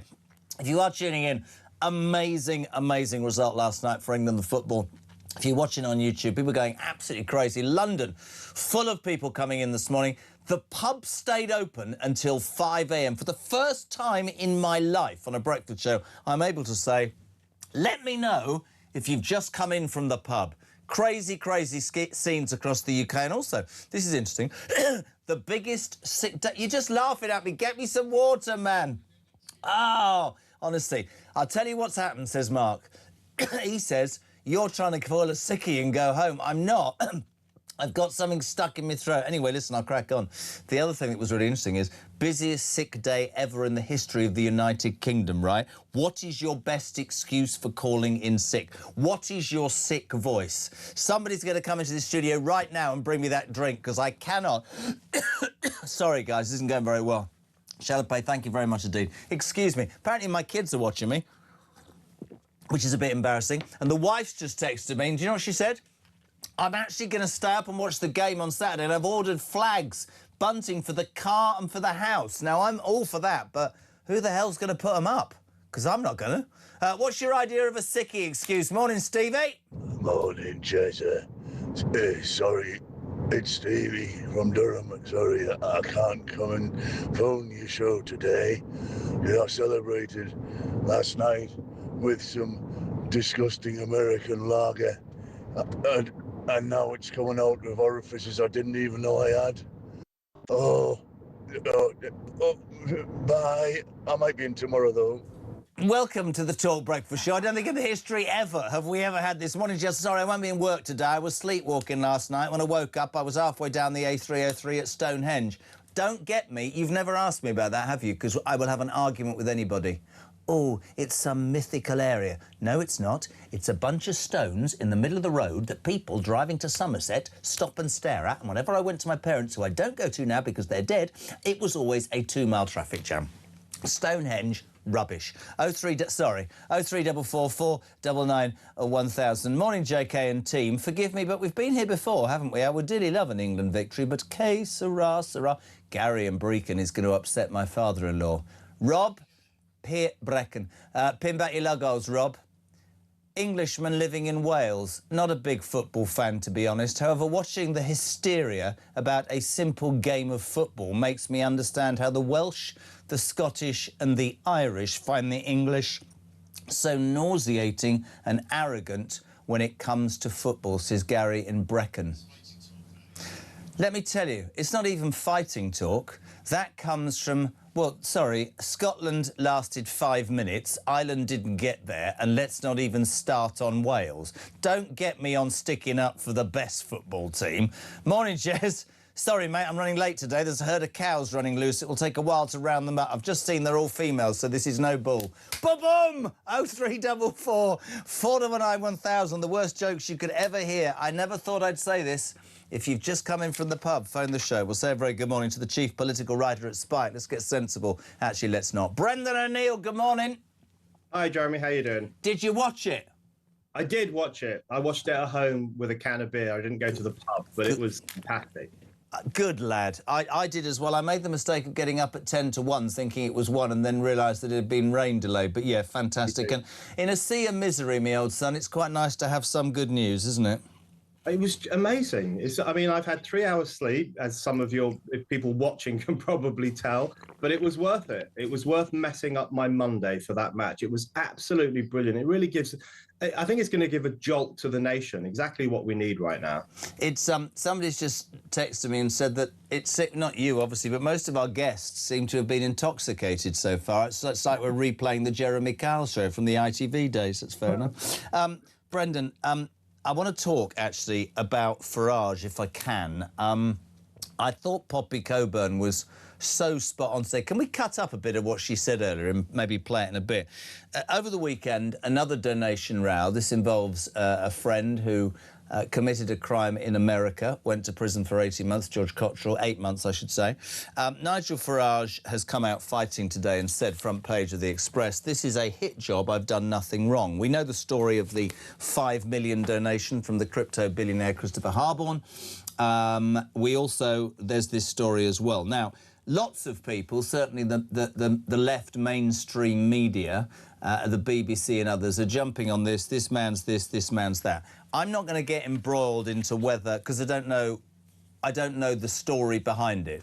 What I know is, because I listen to Poppy and I go back far enough, I remember Cash for Questions. I remember politicians who were accused of changing their stance for financial gain. This man is the most consistent political person in terms of his opinion for 25 years. I'm not sitting here and defending something that I don't understand. What I am saying is, to me and to most of the people contacting this show this morning, this smacks of desperation. And for me, I'm not saying that Nigel would listen to me, I'd come out on the front foot. You look across the pond at Trump, as somebody said on that voice note, they tried everything to bring him down. To me, this smacks of fear. Don't know where you stand on this. It's spiked, my friend. Yeah, I completely agree. Like you, I don't know the ins and outs of these donations and these cases, whether dodgy stuff happened. I don't know. You know what, Jeremy? I don't particularly care. No. Firstly, because our political establishment has been up to its neck in scandal for the past 20 or 30 years. That's one of the reasons people want change. And also, this is so obviously a dirty tricks campaign by the leftish media, by the mainstream media, to try and stop Farage. They're throwing everything they can at him in the hope that something will stick, in the hope that it will make them lose a few votes. This is a desperate rearguard attempt by the mainstream media and the political class to hold on to power, to prevent the change that they think is coming, to stop populism from actually getting into Downing Street. That's what this is about, nothing else. Do you think that, again, I don't know, people are, I mean, Poppy said that because Nigel's been quite quiet, that they smell, you know, blood in effect, and that's why they won't let go. If you were a sidekick of Nigel Farage, would you say come out fighting? Would you? I mean, nobody can forget what Trump did. I'm just interested. You know far more than me about politics in this country. Do you think your average Reform voter will go, oh, God, that's me, I'm done? Or do you think they'll think like most of the Republicans did in America, they'll do anything to stop our man? This scandal is not going to land with ordinary Reform voters. It is not going to land in those working class parts of the country who are biting at the bit to vote for Reform because they are sick and tired of Labour and sick and tired of the Tories. You know, the only place where it will cause a stir is in SW1, in The Guardian, at dinner parties in London, where they'll all be saying, oh, look at Farage, he's up to his neck in corruption. They're the only people who will care about this. Everyone else will be thinking, well, what are Farage's policies on immigration, on borders, on welfare, on defence? People will be asking the normal political questions. But I agree with you. I think Farage should come out on the front foot. I think he should come out fighting. My concern about Nigel Farage over the past 6 months or so is that he's been a bit too quiet on a few issues. And sometimes I think that Reform could actually take the lead on certain controversies and scandals, and they haven't come forward as energetically as one might like. On this stuff, he really does need to come forward. He needs to come out and say, look, I did nothing wrong, if he did nothing wrong. But more importantly, he needs to say this is a transparent effort by the establishment to stop Reform. It's undemocratic and it's outrageous. He needs to say that. Couldn't agree more. 0344 499 1000. The other story today, I mean, I'm going to watch your face. I mean, it's NATO's summit in Antalya, I think, in Turkey. It will be Keir Starmer's last ever foreign visit as Prime Minister before he's replaced by the Monaco-browed man, or whatever he's called, mono-browed man. He's apparently going to walk into a grilling from Donald Trump, who's not happy with NATO in its entirety for the lack of support. But I read a story across the weekend that I should disgrace every Briton. We now rank 12th in NATO countries in terms of the money we spend on defence and the quality of the machinery that we have to defend ourselves. 12th. This was a country that used to lead the way. And I have to say, I mean, that is, to anybody of whatever political party, that is a disgrace. And we can go back to the Tories. I have no doubt that Burnham will find no answer to a problem that we seem to go round and round the houses about. Cut the welfare benefits deal, cut ridiculous amounts of overseas foreign aid and invest in our armed forces. But here's the line I wanted to throw at you. Keir Starmer this morning insisted Labour's plan was simply the best, but I needed more time. Just respect. I mean, really? Still hasn't got it, has he, him? He still hasn't got it. He never will. He really needs to just walk out that door now and stop boring us rigid with his stupid platitudes. He doesn't know what he's going on about. You know, he thinks his legacy will be his attempt to shore up our defense system. In fact, his legacy is going to be that he left this country defenseless. He left us a defenseless realm. That's what he did. We can't even stop a few dinghies from crossing over into Kent. We used to be a country that ruled the waves. We used to rule the seas, and now we can't even stop, 100 men coming over on a rubber boat. And then he doesn't give the young men and women who train in our armed forces, he doesn't give them the equipment they need, the funding they need, the machinery they need. He's failed on those fronts time and time again. But you know what, Jeremy, this is not just incompetence on the part of the political class. It's a reflection of the fact that they don't care about the nation. No. They don't care about sovereignty. We know that because they want to give it all off to the European Union. They don't care about our borders, which they've let to go to rack and ruin. They don't care about our history, which they're ashamed of. So their lack of defense is reflective of the fact that they don't give a damn about this country. That's what I couldn't agree more. And actually, if you bring it back to today's story with England, you stayed up, I stayed up. You watched the Labour government. You watched them all don flags and shirts if we make it to the final. I'm interested in your... I mean, I completely agree about Starmer. He's a busted flush and there's no way back and he won't have a legacy, whatever he says. I mean, I wouldn't even be going. It must be humiliating. But the incoming AB, as I call him, you know...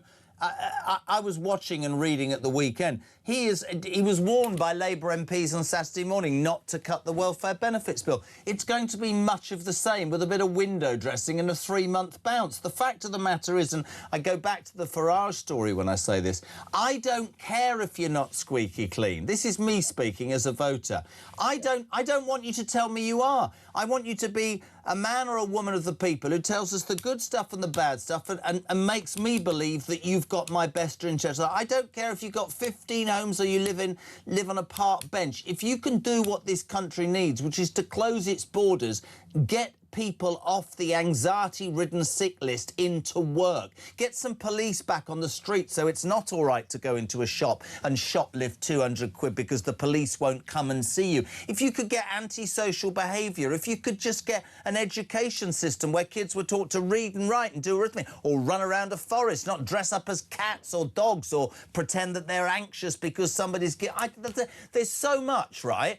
Which is why I would support Nigel Farage. And I know nothing about the donations, but at least here's a man or a party that is saying, do you know what? These things are wrong with the establishment, and all the parties that have been involved in it, the Tories and Labour, they've done it, and Liberal Democrats, for years. And what people miss is the British public are fed up to the back teeth, aren't they?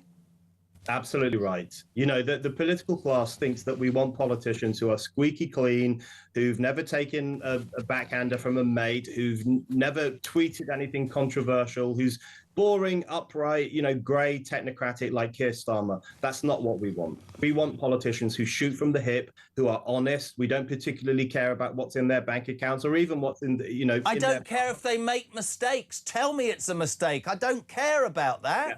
We don't care about that. We care about what they're going to do to restore the dignity of this nation. That's agree more. People are crying out for right now. And the people in politics who don't get it are on a hiding to nothing. Starmer should come out and say, look, this is a transparent effort to screw you over, the voter, to prevent you from getting the change you want. And instead, what we're going to have over the next couple of weeks is Andy Burnham sweeping in, another boring politician who thinks he's king of the north, Mr. Manchester, is going to save the country.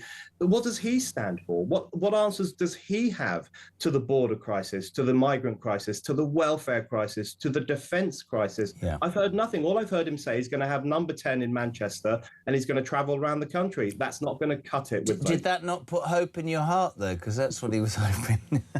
It didn't. It really didn't. You're a legend. We love having you on. Brendan O'Neill, thank you, my friend. Chief political writer for Spiked Online. Diane's in Bedfordshire. She said, I had to phone my boss this morning saying I couldn't find my bra. She said, I'm a big lass, so really wouldn't have wanted to subject my colleagues to such a shock. But I'm off to the shops today to buy a new bra, so I'll be good for work tomorrow. Clayton in Dartford says, Jez, I'm watching a repeat of the England game on BBC Two. Don't tell me the score. 3-2. Katie, good morning. Morning, Jez. It's Kate here from London. Oh, I'm sorry I can't come in today. I know you were expecting me to bring Jez's birthday cake, but I'm so sorry it didn't go to plan. Oh, I've been up all night thanks to a dodgy pizza. Oh, I don't recommend the spicy pepperoni. Oh, dear, oh dear. So I thought, I'll be brave and try and make it in today. So I got Jez's cake ready. I tried to go down the stairs. My ankle went beneath me. I fell to the bottom. Oh, so undignified. Head in cake and a broken tooth. Oh, this morning has not gone to plan at all. Oh, gotta go. Spicy pepperoni round 2. Sorry, guys. See you soon.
Across the UK, on DAB+, on YouTube, on your mobile, and on your side.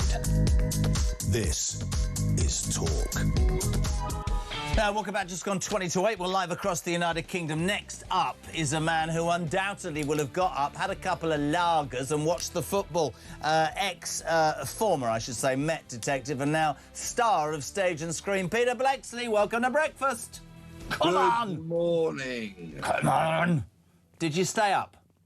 Of course I stayed up. What a wonderful game of football and a brilliant performance by the England team. I'm absolutely buzzing this morning. It was wonderful. Did you stay up? Did you go out to a pub or did you watch it in the hotel room? What did you do, kiddo? I performed my stage show in Winchester last night. Yeah. So after I'd done that, I was very thirsty, nipped in the pub, had 2 pints, then came back to my hotel, had a sleep for an hour and a half, set the alarm, woke up, and was just treated to an absolute spectacle of the greatest spectator sport on the planet. Best England performance I've ever seen in my life. No exaggeration. Thought it was absolutely nailed on and gives me real hope going forward. You? Yeah, without doubt. They're a very, very talented bunch of players, but they work so incredibly hard. I get worn out just watching the effort, the tracking back.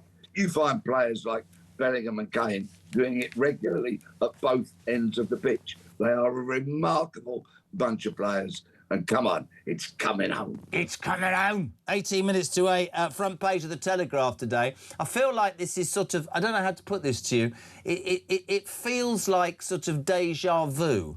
A new report out today says that police must stop engaging in woke culture wars and focus instead on, oh, surprise, surprise, Pete, catching criminals. This is a major government-backed review that probably costs hundreds of thousands of pounds. The damning report into failings in police leadership said bosses must be resolute in refusing to take sides and not be diverted from focusing entirely on the prevention, detection and prosecution of crime.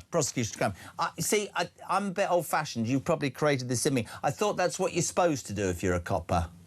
This report, which I welcome, and I'm very glad that finally this government has had the courage to commission the report and to get it published out there today. This report says nothing that you and I have not been discussing for years. What does it say? Police leadership are woke, useless, corrupt, there's nepotism, cronyism, all the things I have been saying publicly for a very, very long time. Now, let's hope that it leads to the change, the formation of a policing academy, senior police academy, and also that changes filter down to the front line. It's about blooming time somebody said this. I couldn't agree more, but to me, this is typical Labour. This is Quango committee report, kick the tin down the road. Let's not do anything about it. You said it really well. Anybody with a brain cell can see what's gone on here for absolutely ages.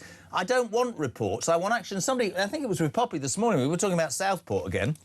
Suddenly, you know, overnight with Southport, there were thousands of police on the streets, there were free spaces to do people in court, and there were free spaces in prison. I don't believe... I think it's all part of, without wanting to sound conspiratorial, I think that the change to the police force, the way the police do all of the things that they do, is part of what's happened to this country. Diversity, you can't get a job unless you tick a few boxes. You can't sit in a television show at the front unless you've got something, you know, that they think is good to show. You can't... the police, you know, we're supposed to stand and talk. No, just arrest criminals. They break the law. I still find it, you know, 61 tomorrow, just thought I'd drop that in. I still find it utterly repugnant that people can go into a shop and nick 200 quid's worth of stuff and nobody does anything. That's not a world I understand. But these failings in police have been going on for decades. Yeah. And I and certain other crime and police commentators and writers have been shouting it from the rooftops, but nobody wanted to listen. In fact, senior police, some of them labelled me as dangerous because I told the truth. Well, I'd far rather be called dangerous than be accused of cronyism, nepotism, being woke and otherwise corrupt, which is what so many of them are. Let's see now, will this Academy of Senior Police Leaders be created? If so, who's going to deliver the training? That will be very interesting to see, because if it is just same sort of people rolling out utter nonsense, then nothing's going to change. But there's also another important and very welcome recommendation in this report, and it is the formation of the rank of senior constable. So if that's done properly, PCs who want to remain PCs but have a wealth of experience, deserve to get paid a bit more and therefore have some leadership role. Senior constable, I think, would be a very good idea. But talk's cheap, policing's expensive. We'll have to wait and see if these changes that are very much needed come into place. Yeah, I'd absolutely agree with that, and fingers crossed it finally means there'll be some movement. Just quickly, Pete, a comment. You've been quite vocal in the past about how successive governments have ruined this country. There's another donation row centring on Nigel Farage this weekend. Reform says he's done nothing wrong. It was before he was a Prime Minister. He's kicked back a bit today. Front page of The Express. It's a hit job. I've done nothing wrong. Poppy Coburn, I thought, nailed it. I'd love to cut that interview up, guys, if we can. She just said, you know, it's a bit rich. Have a look at yourselves, all these other parties, you know, think Mandelson, think Lord Ali, think the Russian oligarch in the House of Lords that's given money to the Tories. We're not condoning because we don't know the truth about what's going on, but it does strike so many people who are contacting this show that the establishment will do anything to stop a man who's led in 334 opinion polls. Of course they will. There's so many of the establishment are absolutely desperate to keep Nigel Farage out of number 10 Downing Street. And of course, this weekend, we've seen the Sunday Times embark on an effort to try and do that. What I want from political leaders is action. I want political leaders that are going to preserve British culture, British values, that are not going to be afraid to wear a flag of St George or a Union flag, to cut out the woke, the drivel, the nonsense, the liberal, the fluffy, the what they call themselves progressiveness, which is so damaging to everything that so many millions of people know, love, adore and want to cherish.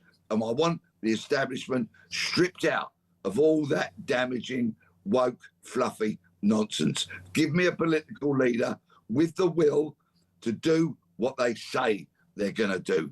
Get a grip on defence, get a grip on migration, lower taxes, lower energy costs, get the economy growing again. That's the kind of thing I want to see from political leadership. Couldn't agree more, mate. Lovely to have you on. You look far more brighter than me. I'm beginning to flag a bit as I haven't been to bed, but I'll do all right. Bit of coffee. Peter Blexley, legend, former Met Police detective. Thank you so much indeed. 11 minutes to 8. Morning, Daryl. Morning, Jezza. Daryl from this here. I can't come in today, mate, because these far-right hooligans were keeping me awake all night last night, screaming. They had a flag out and they were driving round and round. Yeah, that should be banned. That flag is just disgusting. This is just a result of the big news story today. Obviously, England through to the quarterfinals of the World Cup. Today will be the biggest sickie day in the history of British workers. What's your excuse for calling in? What's your sickest voice? No, that doesn't sound right. Your best sick voice, don't you? Yes, hello, Jeremy. Not your sickest voice like that. I mean, what is your voice? You know what I'm trying to say. And also, I never thought I'd get to say this on the show before, on the breakfast show, to say the pubs have just closed. Tell me if you just left the pub. Tell me what sort of night you've had. Here's a man who doesn't drink, who doesn't like football and who will have tucked himself up at 10 o'clock with a hot toddy. Legendary former press secretary to Her Majesty the Queen and royal journalist, Dickie Arbiter. Good morning, Dickie. How are you, dear? I'm good, thank you, Jeremy. I did actually watch the match last night. I'm not in the UK at the moment, so I saw it at 4 o'clock in the morning and I sat through it. Great match. Pity about 10 men. Pity about the... feel sorry for the Mexicans. They had a lot on their men, but they just didn't make it, did they? No, what a shame that was. We're going to do a Mexican wave goodbye. You dirty old stop-out, Arbiter. You were up at 4 o'clock in the morning. Did you have a beverage or two in your hand?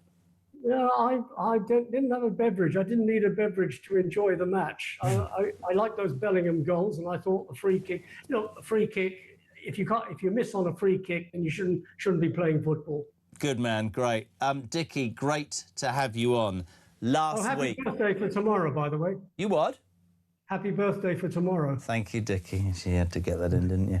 Mate, we've been following this psychodrama of Harry and Meghan yet again for the last couple of weeks because, of course, he was coming over for the Invictus Games. The story came out that he was bringing Meghan and the children and the King was going to put him up in one of the royal residences and it was all going to be fine. And, of course, as we all knew, because it's all about Brand Sussex, blah, blah, blah, then they might not because of security, and he was close to tears. We find out late Saturday night, early Sunday morning, Meghan and the children now not coming to London, this is really interesting, but might well fly in and out to visit the late Princess of Wales' grave. I don't know about you, but I think I speak for millions of people when they just say, we're fed up to the back teeth of the psychodrama that you lot bring to this whole royal story, Dickie. I think you're absolutely right. It is psychodrama. It's all stage managed. Harry's going on about security. He's saying the UK is dangerous. Well, if it's dangerous, you don't announce your plans in the first place because you're announcing your plans to the enemy, the very enemy that security services are there to protect you from. So it's a bit of an own goal. I don't believe for a moment Meghan was ever going to come to the UK, let alone London. And everybody's talking about reconciliation. Harry reconciling with his father, his father seeing the grandchildren. Let's not forget Thomas Markle. Thomas Markle hasn't seen his grandchildren at all, although the King did in 2022, and he's never met his son-in-law. So, is reconciliation on both sides. Let's not just make it one-sided. I agree, and this might be viewed as cynical, right? But I have absolutely no doubt that as the oxygen goes out of their attempts to make lots of money, because America, Spotify, Netflix, everybody's turned their back because they've seen this couple for what they are, the only thing that they've got left is to not ingratiate themselves, but have a little bit of a visit, be seen, because I don't trust them. I think it will be out there with pictures and everything. I think they've proven that. And, I get it. King Charles, probably not well, wants to see his son and his grandkids, probably has massive reservations. In fact, I was reading this morning, the royals have all sort of committed to keeping themselves very busy when he lands in the United Kingdom, presumably to keep out the way. You'd really like to tell him, wouldn't you, in the nicest possible way, mate, the people are done with it. There's been too much BS. And I'm with you, Dickie. I don't think she ever meant to come here. Not at all. Well, Harry's kind of lost his way, and he's desperately looking for something to do. And the only thing he really knows how to do, well, he knew how to be in the army, he knew how to fly an Apache helicopter, but he left the army 10 years ago. So now he's looking for something to do. They burnt their bridges in the United States. People have seen them for what they are. They're not making money anymore. They need to make money to pay for their lifestyle. How they're going to do this is anybody's guess. The closer they can get to the British royals, to the family, the more the Americans will say, yeah, well, they're still close to the family, we can still use them. But they're not close to the family, and people are running a mile from them. I think it's a very sad state of affairs that Harry has found himself in, walking out on the family as he did, in a fit of pique, saying, well, we can't get our way, we can't be half in, half out, so we're going to go out altogether. They went out with a bang. They made a lot of money for the first 2 or 3 years. Now, all of a sudden, they're not making any money. Not even the jam is selling. But this is the point that I don't get, that people don't like. You made an absolute pitch, you couple, that the reason...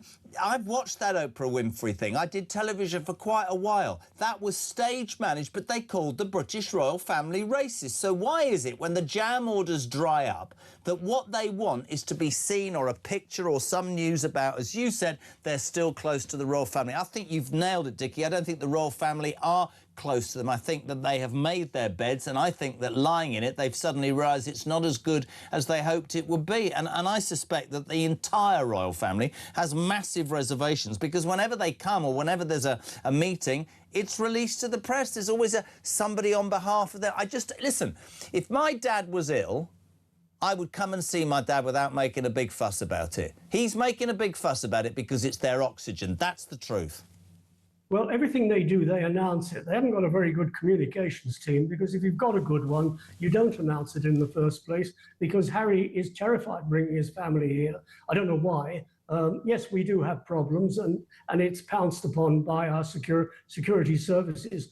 But don't announce everything that you're going to do. You're going to come in, arrive quietly, arrive privately, make arrangements with your family to see them if they want to see you, but don't announce everything in the first place. It's fodder for the tabloid newspapers. It's fodder for those people who might want to do you any harm, might want to do your children harm. Just keep stum. You were trained to do that in the army. Do it in civilian life. Couldn't agree more. There are some rumours about this next question to you. Apparently the rumours say that she might do a surprise visit later in the trip. We talked earlier about, you know, they might go to Althorpe, but I don't know how that's less dangerous, but there you go. That, again, to me, is just to create headlines. Either you're coming or you're not coming.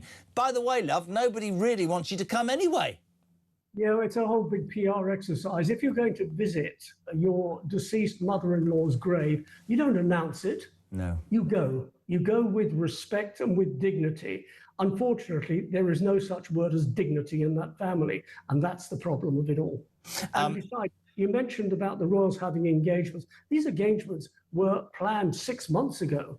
They haven't just suddenly happened just because Harry happens to be arriving. They've been in the melting pot. They have a programme meeting at the end of last year. They say what they're going to do, and it's all put into the diary for the first 6 months of this year. They've had a programme meeting in May, which is put into the diary for the last 6 months of the year. So these haven't been suddenly arranged just because Harry is coming and Meghan might come. These have been in the melting pot for months. Do you think she'll ever come back? Final question. I hope not. Dickie Arbiter.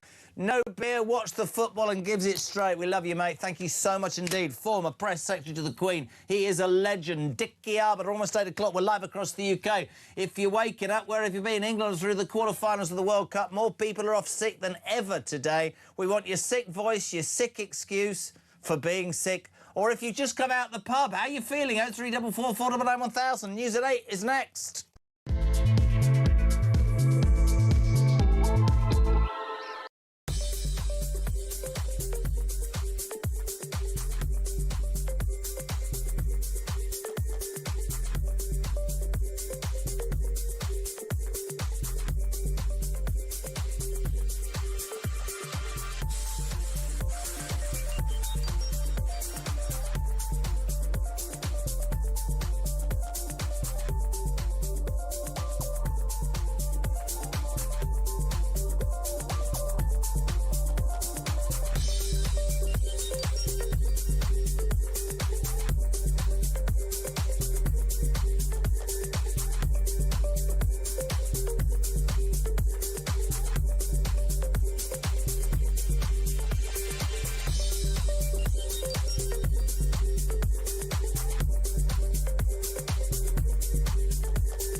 We've got some breaking news that has just come in. TalkSport have announced a brand new partnership in a developing story. We hear they've created So Good Lager right in time for football's big summer. Just in, we're hearing that So Good Lager will be pouring pints across all O'Neill's pubs and some of the best sports pubs across the UK. With the big kickoff just around the corner, you can find out where to get your hands on a fresh pint of So Good Lager at talksport.com/lager.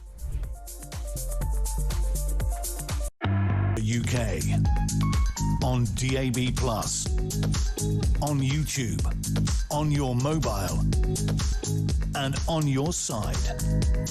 This is Talk.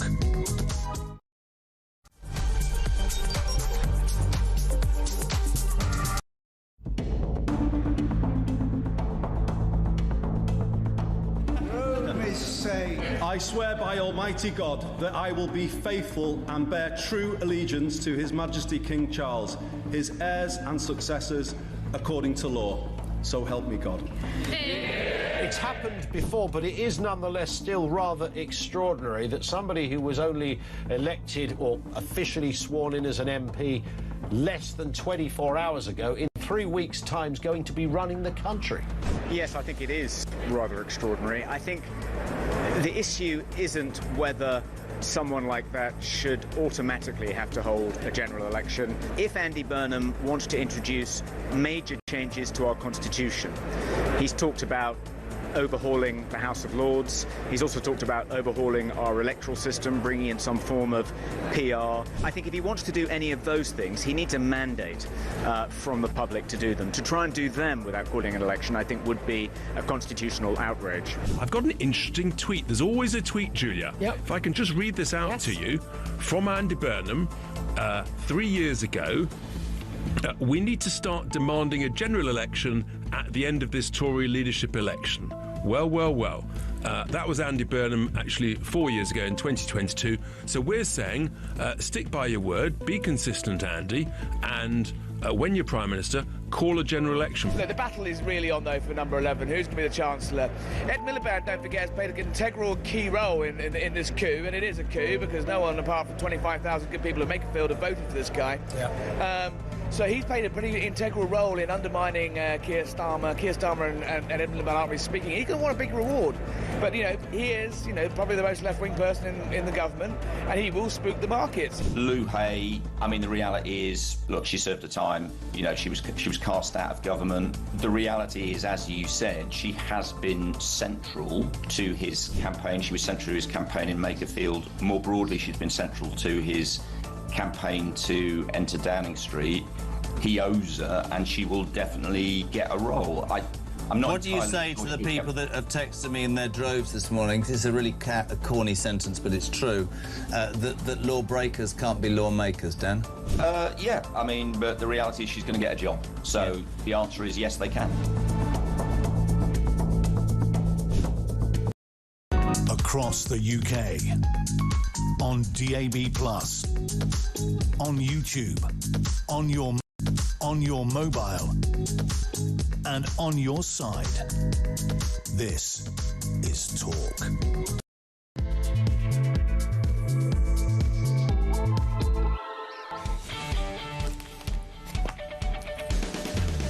Well, welcome back or welcome along wherever you've been. It's just gone 8 o'clock on Monday, the 6th of July, and you would talk breakfast, of course, the home of common sense and the home of the alarm clock Brits. And I have to tell you, what a morning. I don't know if you stayed up. I did. Millions of people across England stayed up to watch England. I genuinely hand on heart, the best performance by an England team ever in my life. I would say many people are saying by a distance since '66. A really incredible performance against Mexico at altitude, 87 baying, 1,000 Mexicans calling for a referee who looked overawed, but a fantastic performance. Through to the quarterfinals of the World Cup, Saturday 10 p.m. in Miami against Norway. The fallout, though, means Many people are hungover, many people are phoning in sick, many people will be off work today. I'm not condoning it, but it's a fact. They're telling us it's the most popular day. So we'd love to know, what is your best excuse for phoning in sick? We'd also like to hear your best sick voice. 0344 499 1000. Paula's in London. Hello. Hello, good morning. Congrats to England. This is an actual true story, but I had to call in sick. I'm so sorry. I know you're going to think me rude. Stop. I actually can't. I don't know whether your mouth is very near the phone. It's really difficult to hear you, sweetheart. Let's start. Just slow down, because it's my age. Start again. Oh, bless you. Okay. This is an actual real excuse. This has really happened. And by the way, I'm working from home today. Anyway, so I had a dream, and I woke up with the dream. It scared me. I threw myself against the wardrobe, fell out of bed, threw myself against the wardrobe. My neck hurt my neck. Emailed my manager and told him exactly what happened, word for word. And he said, "Take it easy, rest for the day." I hope you're all right, though. Are you all right? Yeah, I'm okay. Good. This happened, but it's a good excuse, but it is a real excuse. Did you watch the football? I was waking up, checking the score. Happy about Norway. I'm a big Norway fan as well. Norway? What do you mean, bloody Norway? What are you doing about bloody Norway? We're going to beat them. The Saxons are going to beat the Vikings. I don't think that's right. But it's coming to Europe. It may not be coming to England, but it's coming to Europe. That's Lovely. Thank you very much, Steve Paula. I appreciate anybody who phoned, but I didn't understand a word. I don't know, it was the line? Bless her. It was clear that, and it's obviously the age. Yes, it's true. 61 tomorrow. I'm not coming to work tomorrow. I'm going to come up with an excuse. I'm sorry. I'm too old to actually get out of my bed. Stop laughing, you bunch of youngsters through there. None of you would have jobs if it wasn't for Churchill. Remember that. Morning, T. I just wanted to come on and say none of us could have predicted the position we are in. After staying up all night and only an hour and a half sleep, after scoring 2 goals, then losing a man in such quick succession, that gut-wrenching feeling of, oh my God, we can't do this. But yes, they did. They won it. Nobody could have predicted that that match was going to go the way it did. And it was incredible in every way. But here's the thing. What we all could have predicted and what we're all seeing in the world we're living in is the attack on Nigel Farage. I question, is it the Andy bounce that isn't so big, and now they want us to look over there instead of at him?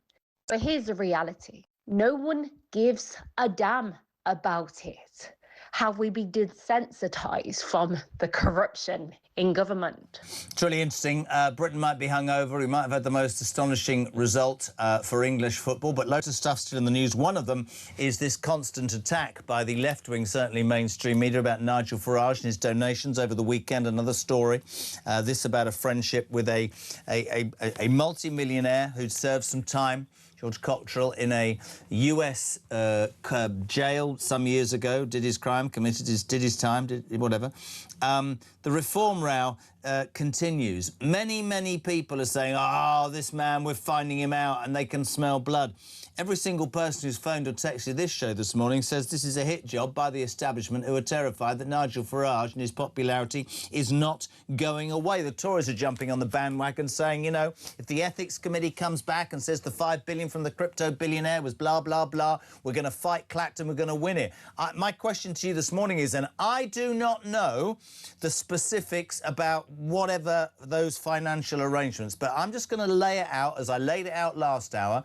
This isn't me speaking for Nigel Farage. It's me speaking on behalf of Alarm Clock Britain. I suspect, like me, millions of people are fed up to the back teeth with politicians pretending they're anything other than squeaky clean. I don't give a damn. I don't know about you. Tell me I'm wrong. I don't care, actually. I didn't really care about Starmer's suits. I don't really care about tickets to see Taylor Swift. I don't care if Farage has had money before he came into politics to get security, because one thing, as a little side note, that Poppy Coburn said earlier, which is damn true, is there isn't a politician in this country that's had more death threats and more hassle than Nigel Farage. What I want is a politician, be it male or female, who's going to stand in front of this country and go, right, forget the BS. We're going to stop the boats. We're going to cut welfare and get the lazy and feckless off their backsides. We're going to put more policemen and women on the streets. We're going to ban knives. We're going to do things that this country used to be good at doing. We're going to have a defence system that works. We're going to have a navy, an army and an air force we're proud of. We're going to stop giving money away to what? Foreign aid, because it makes us feel good, and we're going to spend it on the things that matter in this country. We're going to have a grooming gang inquiry, because I would say one of the biggest stains on this entire country is that a variety of politicians for years have done nothing about it. And there is a silent majority in this country, a silent majority, who are fed up to the back teeth with those things. Now, you can cast your eyes, Poppy Coburn said earlier, to America and look at Trump. They accused him of everything in the world and he still won. I'm not saying Nigel Farage is guilty or innocent. I have no idea, right? What I do know is that he is the most popular politician in the United Kingdom, and he's that for a reason, because he's been consistent in his arguments for longer than anybody else currently political. Now, my next guest might disagree with me, but the first question is he sober? Did he stay up all night, and how many lagers did he have? Steve Baker, former Conservative Minister, good morning. Good morning, Jeremy. I'm happy to tell you there's no hangover here, but I'm really celebrating and happy this morning that the team won. It was a fantastic match. Did you not stay up all night, Baker? No, I did not. Is that the worst sin I could commit this morning? You girl's blouse, Baker. What's wrong with you? I thought you'd be up there. You know, old Dickie Arbiter, Queen's ex-press secretary, 80, he was up all night on the shandy. I'm a terrible spectator. I just couldn't do it. And in another sense, that couldn't have been taken the right way. It's extraordinary, though, this morning, the hangover Britain, the excuses. What's the best excuse as an ex-minister of the government that you've ever heard for a sickie, either given by yourself or given to you by a staff member? Well, do you know, actually, my staff members are very good. They tend to book time off if they're going to stay up all night and watch the sport, which happens quite often because one of them loves American football. So my advice to employers is the best thing you can do this morning is try not to notice where your staff are if you possibly can. Guy rang earlier, though, and he said, Guy rang earlier and he said, I've got a small business, and to be honest, I've been hammered by this government, and you might be making a laugh about it, and I get it. He said, but I need everybody here today because I'm really struggling. Miserable git. Right, Mr. B, Nigel Farage firing back today in the Daily Express. This is a hit job. I've done nothing wrong. Now, I know that you used to be a politician, and I have always tried on this show to do it in the correct way. Yeah. There seems to be an obsession with Nigel Farage from the establishment, which is pretty understandable given the rocket that he's put up most of their backsides, and the fear, I suspect, that many in the establishment have that he could end up in 10 Downing Street. Why are they picking on him? Because they're scared of him, or do you think he's out of his depth? What's your take? Well, of course they're scared of him. He is a disruptor, and the establishment doesn't like to be disrupted. But I'm afraid you will face questions as a politician if you accept very large amounts of support and don't declare it. Now, their argument isn't that he didn't accept this support. They've conceded, I think, by implicitly that he did. What they're saying is that these were personal gifts. Well, I've looked at the rules this morning. Honestly, it's tricky to see how these were personal gifts. The rules are really clear that gifts only don't need to be declared. I'm going to read it. Members should not register under this category benefits which could not reasonably be thought by others to be related to membership of the House or the member's parliamentary or political activities. For example, purely personal gifts. It goes on to say that if there's any doubt, they should be declared. I mean, this exemption is about your wife buys you a nice watch for Christmas. It's not about being able to stay in somebody's house. But I don't understand how it cannot be called politically motivated when the Prime Minister of this country stayed in Lord Alley's £20 million penthouse in Covent Garden. So Nigel Farage has spent some nights in George Cottrell's house. Why is that of interest to the British people who basically are saying to me in their droves this morning, I don't give a toss about that, Steve. I give a toss about why we cannot deal with HMOs, why we can't deal with lack of police, That's the truth. And I'm not blindly setting up for Nigel Farage, but the establishment wants to look at what happened with Trump in America and not underestimate the British people. That would be my opinion.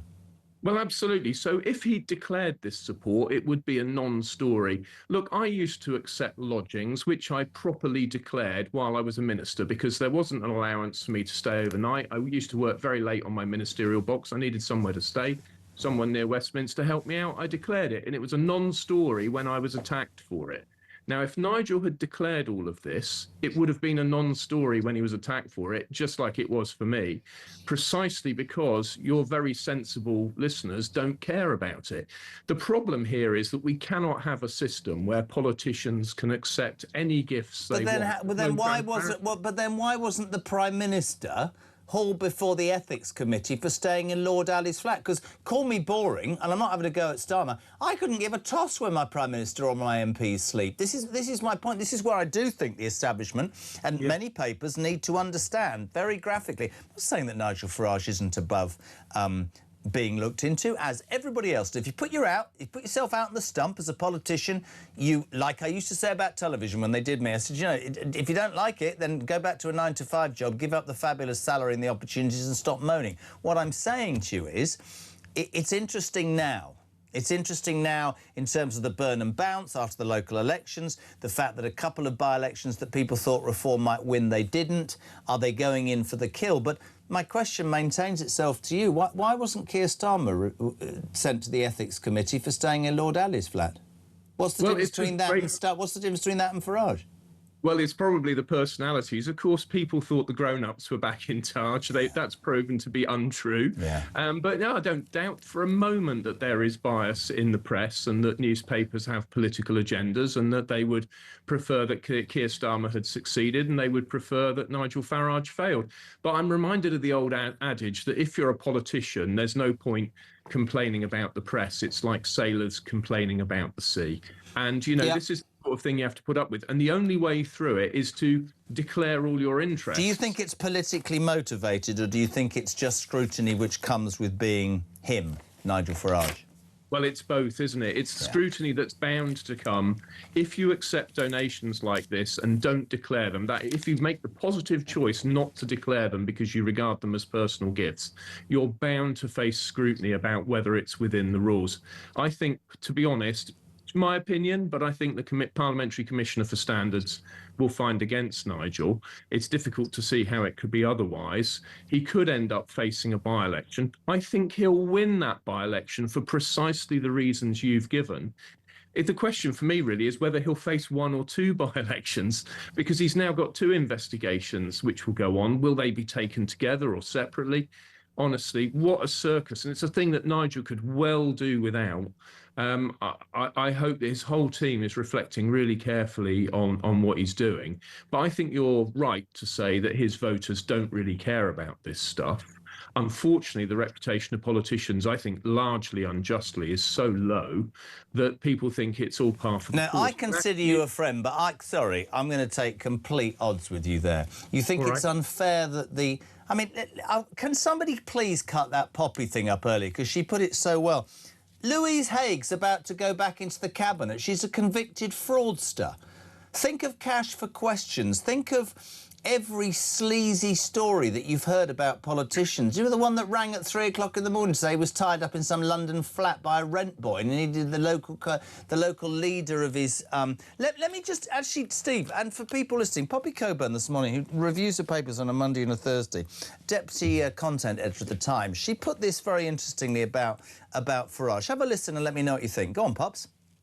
Let's not forget, this Labour government began with Lord Ali's donation scandal, where a man who was donating directly to politically affected officials was allowed to pick the selection of Labour MPs who had great influence over the direction of the party. So he literally paid, I'm sorry, it seems like it, he paid and then he got influence. So let's put that on the table.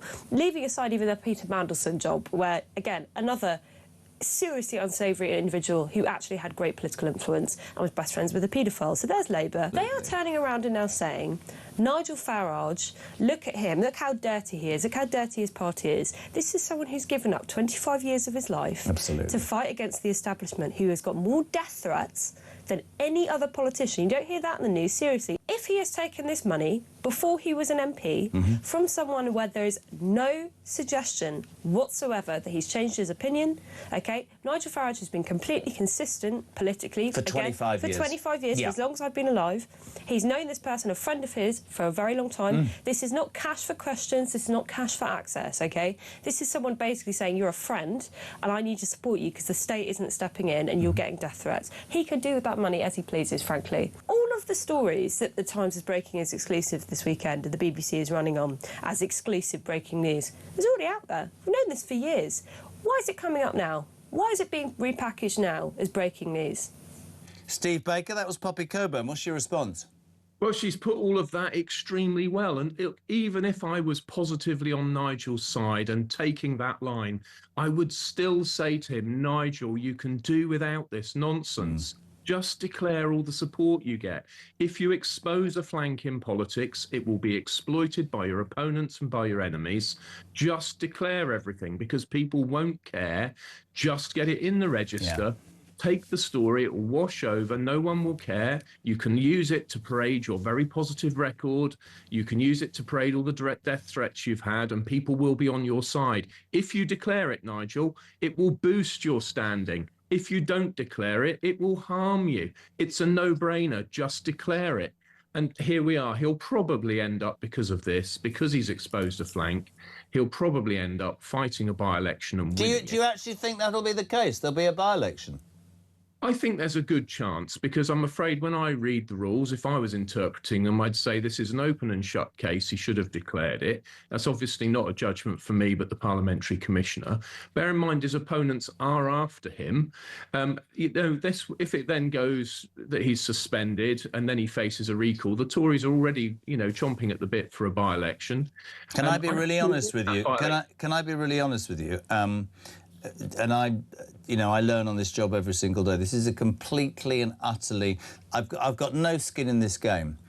I'm going to look this in the other way, and I'm going to think about Trump, right?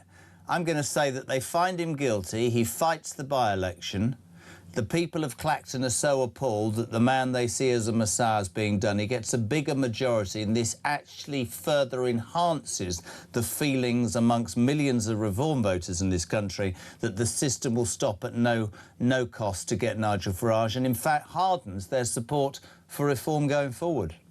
I think that is what is likely to happen, yes. Yeah. And I think the Conservative Party and Labour should just take stock and try and think ahead. But if I learned one thing in 14 years of Parliament, 8 of them organising other MPs, trying to organise what the headlines were, often very successfully, if I say so myself, I've learned that members of Parliament are really not very good at thinking about what will happen next and well, what after that, and what after that, and where will it reasonably lead you? And what they're not thinking about is that this will backfire on them. The truth is, though, I think that Nigel's claiming that these were personal gifts. And when that is tested against the rules, I will be extremely surprised if he is successful. And that will probably result in a by-election. And the script writes itself now, and it's very tiresome as a distraction from all those important problems which you articulated, as usual, brilliantly earlier, which your listeners care about. And the answer to all of this is, in future, he should just declare everything and just get through it and move on to the issues that really count, because this will be a distraction for him and for everybody else. Before you go, a couple of texts. One from Reggie says, I believe Prime Minister's question time on Wednesday will be fun. I can see Keir Starmer telling everyone that it was him and Rachel Reeves that helped England win. The man who is and has been described as the delusional nasal knight's been at it again this weekend, Steve. He says that Labour's plan was the best. He got the mandate. He was just not given enough time. His deputy says that Starmer lost the dressing room. Is he ever going to work out the fact that we just don't think he was up to the job? Fact. No, he's never going to work that out. He'll always think that he was hard done by. He'll always think it was somebody else's fault. That is human nature, I'm afraid, and that's why democracy is so important. And I concede that even though I lost my seat in Parliament, it has to be possible for the voters to remove politicians, whether by staying at home or by turning out. Stevie B, we don't like the fact you weren't watching the football. We love having you on the show. We really, really appreciate it. Legend, ex-Conservative Government Minister Steve Baker, thank you very much indeed. Daniel, good morning. Good morning, Jezza. This is your boy Daniel from Epsom here. If England do well in this World Cup and they get to the final and they win it, or if England do well and Labour try and benefit off the back of it, you have to remember that Labour and the left are the people that are persecuted British pensioners, British farmers. They're the people that don't want you to fly the flag because you're far right. They're the people that hate our heritage, hate our traditions, hate our culture and customs. So don't let Labour have anything to do with this England win.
The Crown is facing its gravest test in decades, and the royal tea from Talk is your front row seat. With royal reputations under pressure and probing questions about public trust, we unpack every twist and revelation with the biggest names in the business. From the throne room at Buckingham Palace to a mansion in Montecito, we follow every royal ripple. Never miss a moment of The Crown in crisis. Subscribe to the Royal Tea from Talk on the app or wherever you get your podcasts.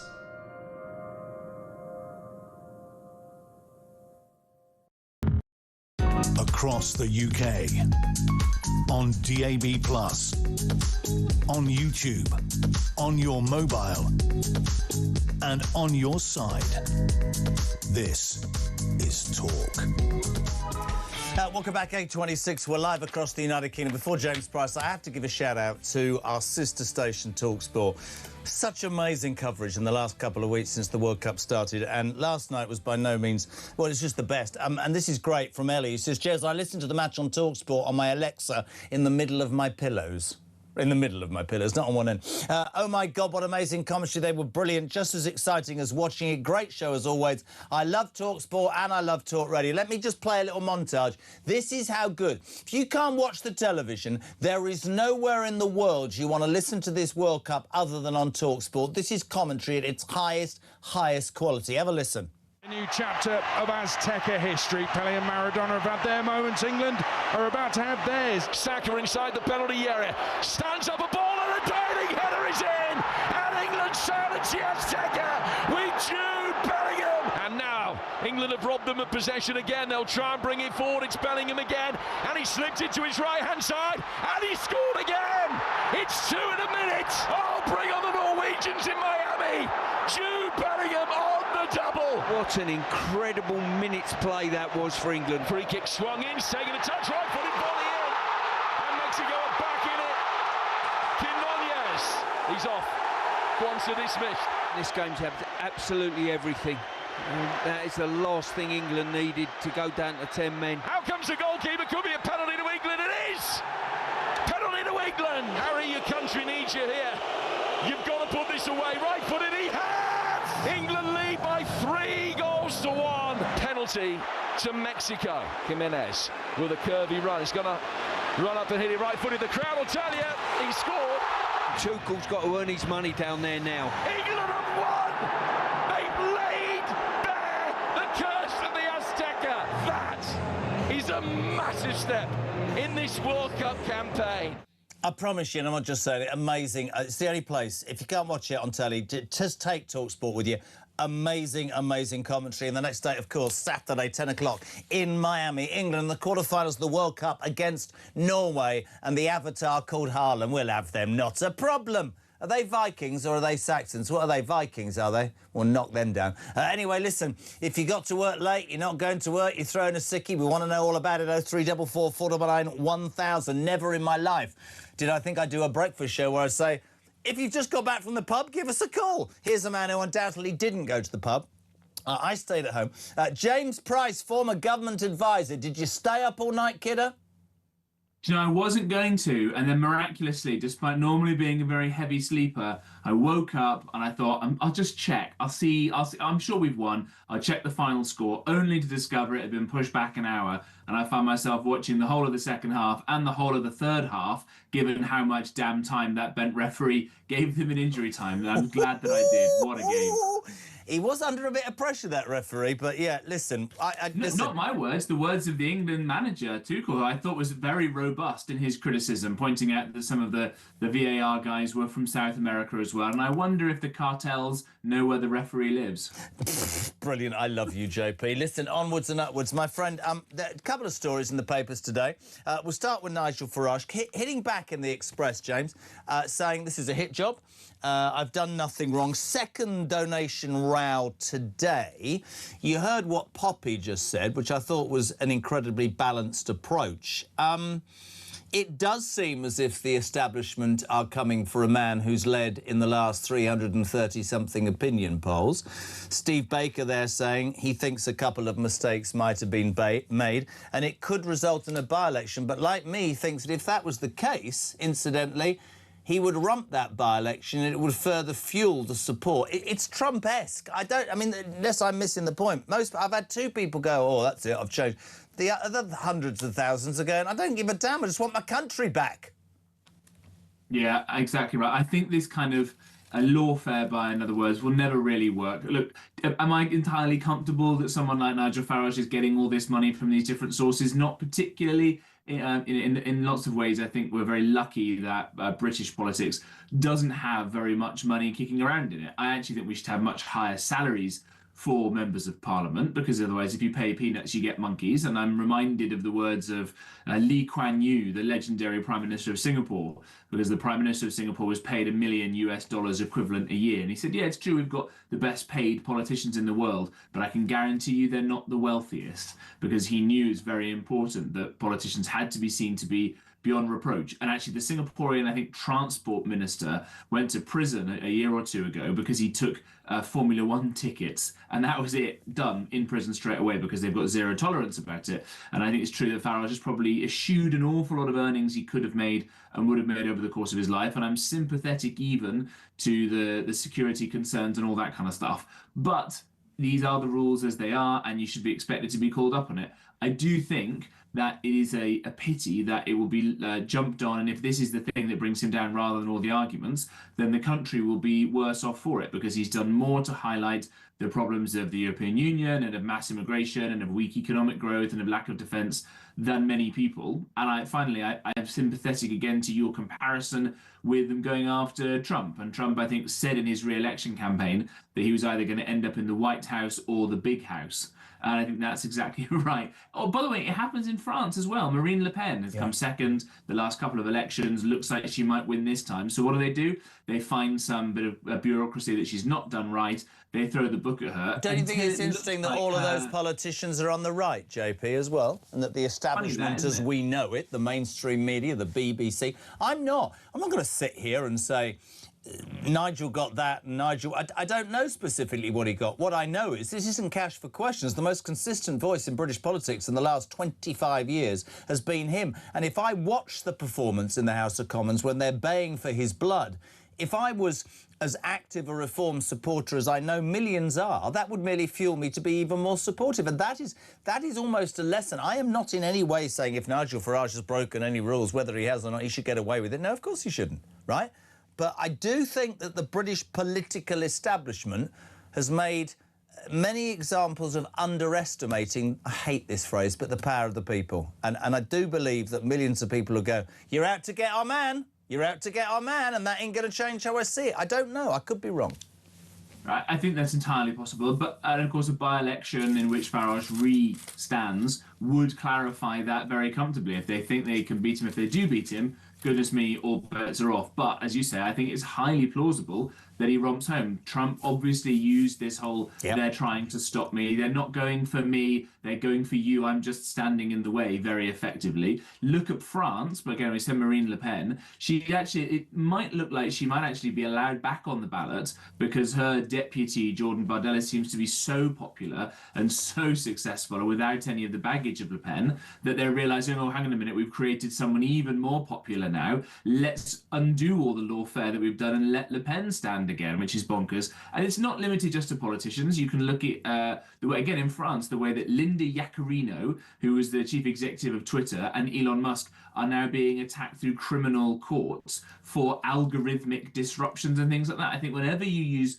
the law to go after what should be a public policy discussion, you cheapen the public policy discussion, you cheapen people's view of the law, and especially at a time in Britain when we've got all these concerns about two-tier justice going on, you're spending all this time going after Nigel Farage rather than the fact that we know, the intelligence services know, there are over 10,000 grooming gang rapists whose names we've got who are still going around at large because we haven't got prison places for them. Maybe we should prioritise a little bit better. Could not agree more. Haven't got long this morning, but I do want to throw this at you, my friend.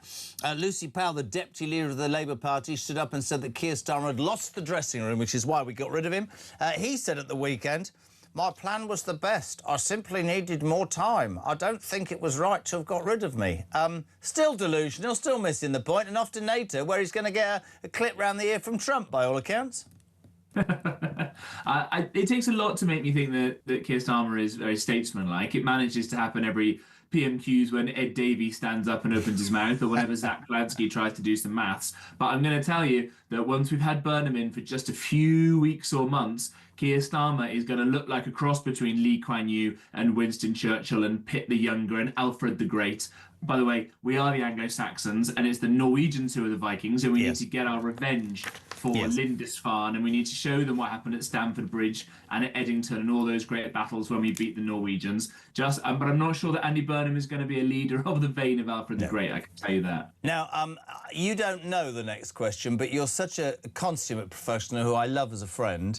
I'm going to ask you, as a professional political sort of advisor, what you would today be saying if a certain Prime Minister of an Antipodean nation rang you, because Anthony Albanese has apologised today because during a radio interview, the Prime Minister of Australia took part in a shag, date or marry competition and has got egg all over James. What? Well, James, I've got a bit of trouble here, mate. I was doing an interview, and a little interview. Do you like that accent? And this person was asking me about a shag, date and marry, and I got involved, and now I'm right on my arse, James. What do you do, mate? You double down on it. You say, look, I'm not going to be one of those politicians who refuses to answer. It's a bit of fun, and millions of Australians around the country are good sports. And of course, if it's shag, date, marry, those are all good options, right? It's not the more brutal version where you choose someone to decapitate. Come on. It's Australia. That'd be a very popular thing to do. And by the way, remember, of course, when certain scandals happen in fun countries like Australia and like in France, where Francois Hollande, who was a very boring, doer, fat little socialist, when his affair came out, his poll ratings actually went up in France, so I'm sure this will do no harm to our Australian brothers down This is filling me with confidence, Christian. If we ever have a nightmare, JP's the first call we'll make. Thank you, my friend. Good lad. James Price, former government advisor. 22 minutes to 9 o'clock. We're live across the UK. And next, the only man you want to hear. The only man who will give you the absolute true synopsis of last night. Harry Redknapp next on Talk Breakfast.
Across the UK.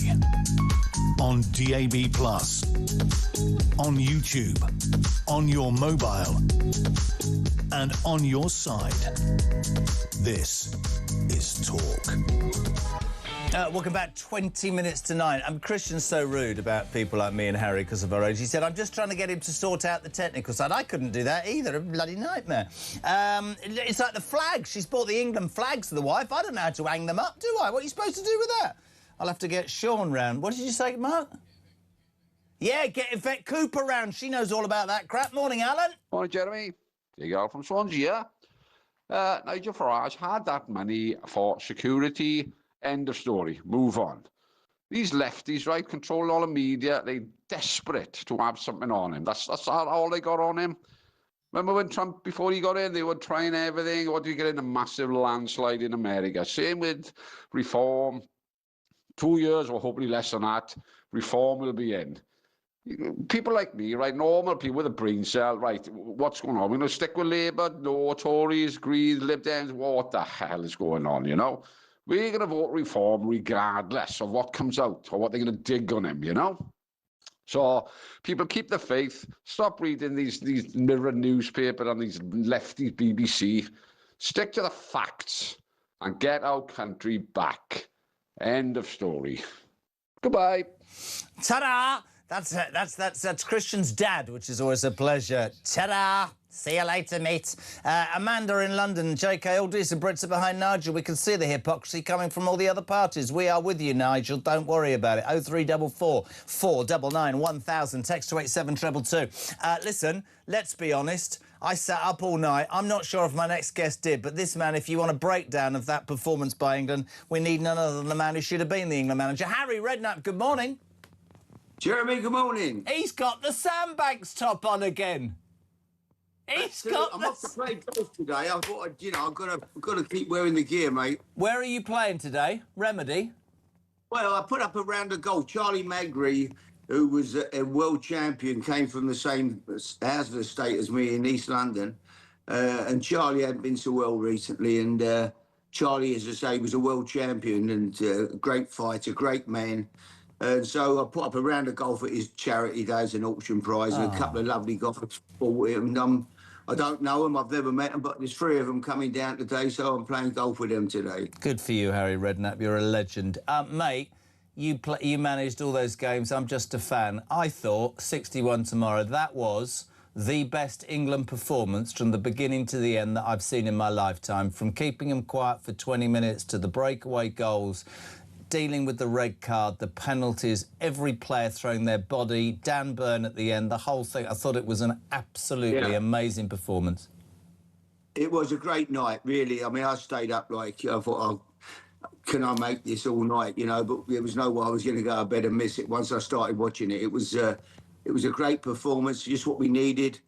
We hadn't been playing well, and we were all saying, well, and then suddenly last night it all came together. Everybody played a part. The subs who came on and everybody, Gordon had a great game when we'd all been waiting for him to start performing. Bellingham again, Kane again. It was just an all-round. Everybody played their part. When you look at that as an England fan and as a manager with the experience that you've got, did you know that was in there, mate, or were you surprised? Do you know what I mean? No. I felt that we had better players than Mexico, there's no doubt. I mean, going into the game, the scary part was obviously the altitude, the home advantage in the stadium. They were the big problems that we were going to face. Man for man, they probably haven't got one player would get in the England team. So could we perform under them conditions? And we did. So it was a great night, great. And now we move on to Norway, which gives us a real chance to progress now. It really, Norway did great last night with Brazil, but again, man for man, we've got every chance of beating Norway. But so it's great. Everything suddenly changes. One game. It's like everything in football, Jeremy. You can be a manager, one result can turn it all for you, and hopefully that result will give the players the confidence we need to go out and go all the way now to the final. I was telling the boys here, when I watched it at my in-laws, right, because the kids are up with my wife, I just sat at my home with a cup of tea or a glass of wine, and and I never, and you're going to laugh at me, I never had a moment's worry. I just thought it looked... I genuinely wasn't worried, even when they had to defend for 20 minutes. I don't know, because I'm usually on the edge of my seat. I just felt it was comfortable.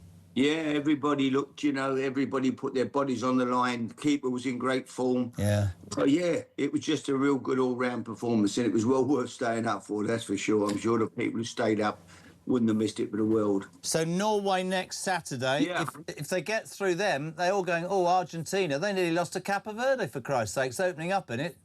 Oh, absolutely, every chance. We've got a great run. We've all seen Brazil went out, which I did. I'll be honest with you, Brazil haven't impressed me at all in the tournament. And Norway have done very well. They look like a team, so they're not going to be easy. And they've got Ireland up front, who, is another goal-scoring machine. So it's Odegaard, top player from Arsenal. But the rest of the team, they work and they play as a team. So it won't be an easy game again, but if we can continue what we showed last night, we've got a great chance. Good man. And just, did you hear about Jordan Henderson? Yeah, what a shame. He's the only player never to have played in a game, but to have been booked and broken his wrist without even being on the pitch. Yeah, I didn't see how it happened. He fell over the advertising hoardings. They were all doing that, and he fell backwards. So I think he's coming home, isn't he? But I never saw him there. You'll laugh. You're a coach. I didn't see him there as a player. I saw him there as a voice in the dressing room. Well, I don't know if you would, obviously he's a great character and, good leader. He was at Liverpool. So, and Tuchel obviously has got faith in him and he loves having him around the place because what he brings is to the camp. So it is a shame, he's a good pro. I'm like you, I didn't really see where he was going to play. But, it's a shame it's finished like that for him. Yeah, absolutely. But listen, a great result. Saturday, Norway, 10 o'clock Miami. But you, so people who don't know, this legend, Mr. Redknapp, already today, has been up all night, off to play golf for a charity thing. Where are you playing? Do I say Remedy Oak? Remedy Oak. Yeah. Remedy Oak, yeah.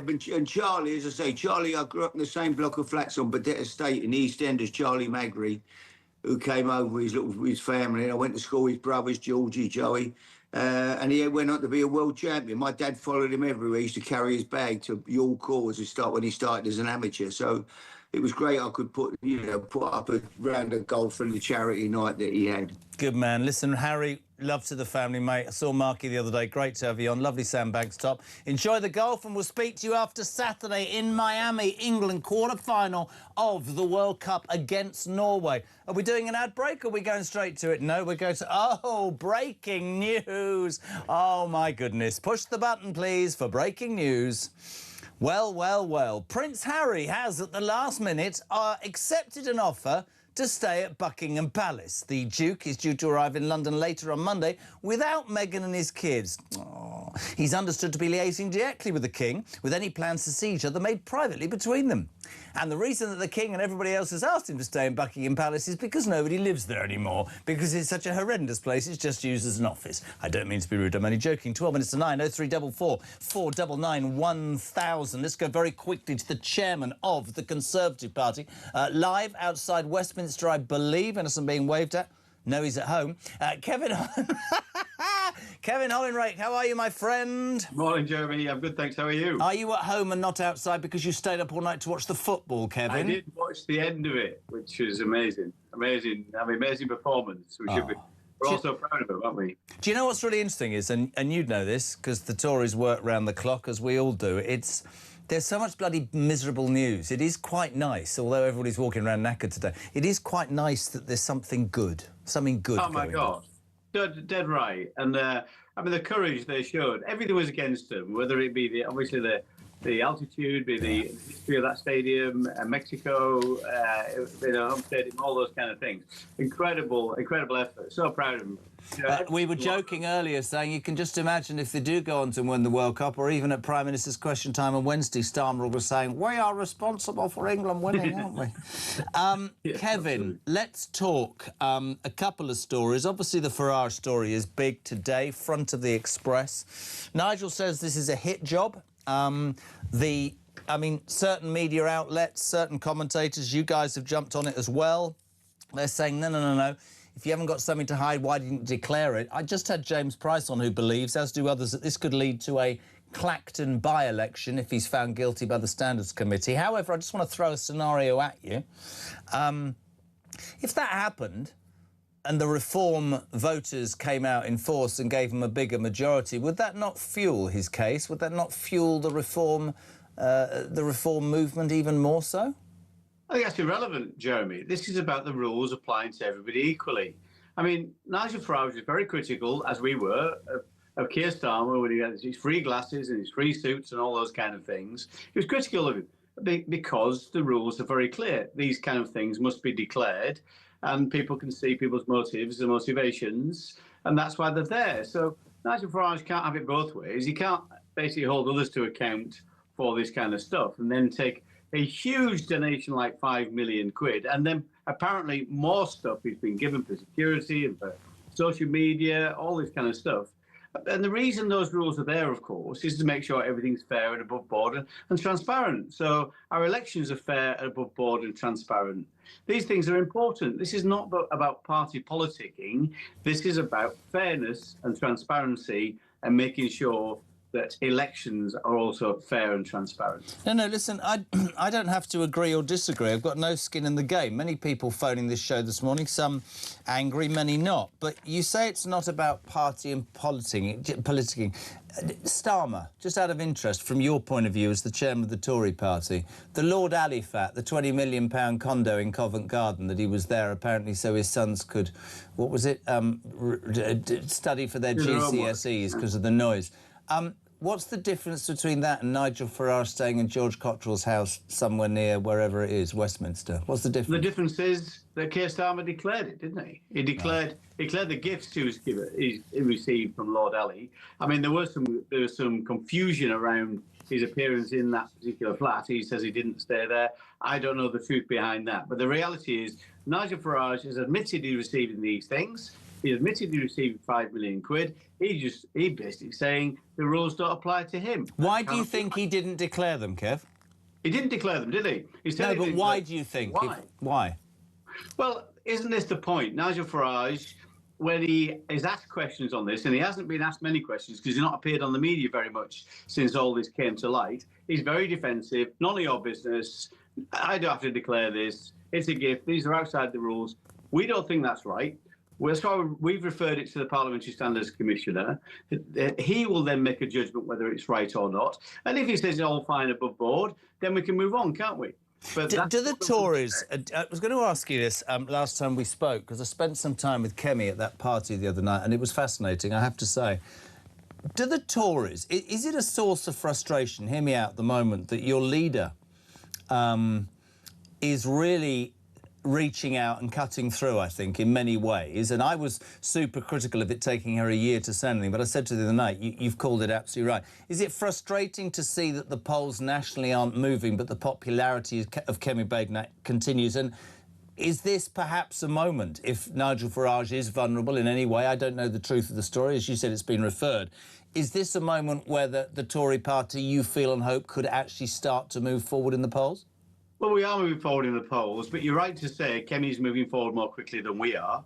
And that's what normally happens in these situations. We've got a big job to do to rebuild trust with the electorate. Now, people are seeing Kemi, they trust Kemi, they like her. As you say, she's the most popular political leader in the country today.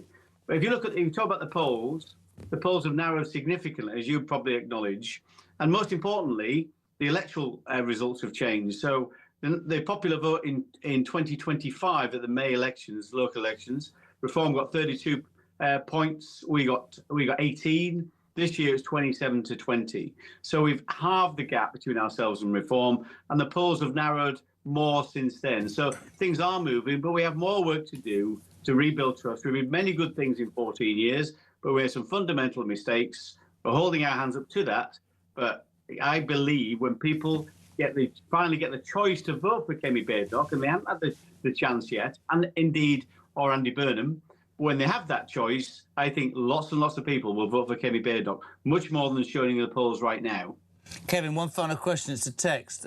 Tracy says, can you ask Kevin this, please? If this was a Liberal Democrat doing what Nigel allegedly did, would the Tories still be reporting that person, or is it because it's Farage? Absolutely right, we would. Any other political leader, any other, of course we would be reporting them to the Standards Commissioner. Can I just explain to that lady who sent that text? Parliament regulates itself. That's how it works. So it requires other members to say to the Parliamentary Standards Commissioner, we think there's something wrong here. That's what's happened. Good point. Nigel, great. Always good to have you on. Nigel, Kev, I should say. Glad you enjoyed the football. Thank you very much indeed, as ever, for being on. Kevin Hollenrock, actually the chairman of the Tory party. What is it, 5 to 9?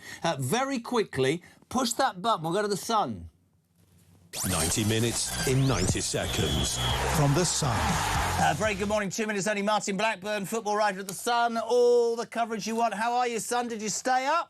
I stayed up, Jeremy. Yeah, a little bit weary this morning, but well worth staying up for. I mean, how many beers did you have, Blackburn?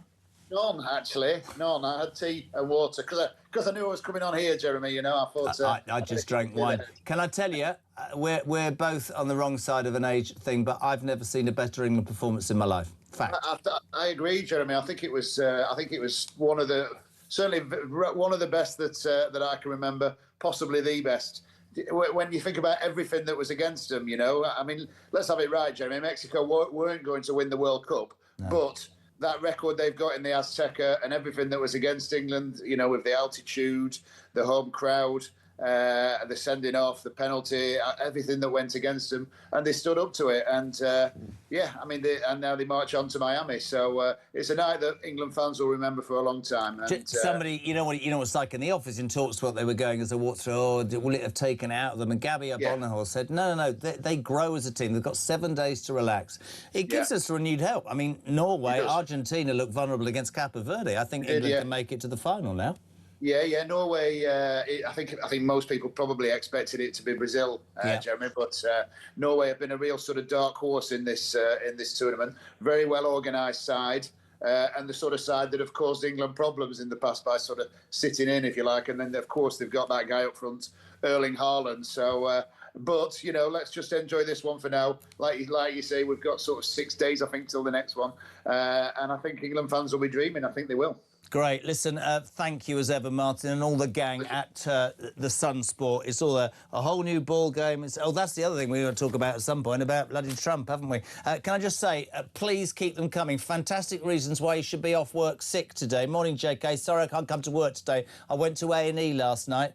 I've been diagnosed with football. It's a really painful one down there, and I'm walking like a orangutan, but the swelling should be down by tomorrow, and I'll be back at work. This is Talk Breakfast.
Current affairs, international news, letting criminals off while sending... Oi! You shut up! I'm trying to record something.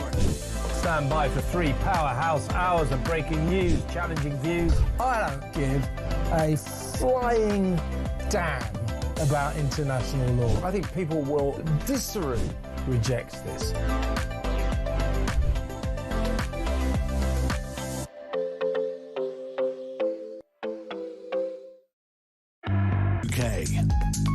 On DAB+, on YouTube, on your mobile, and on your side. This is Talk.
across the UK.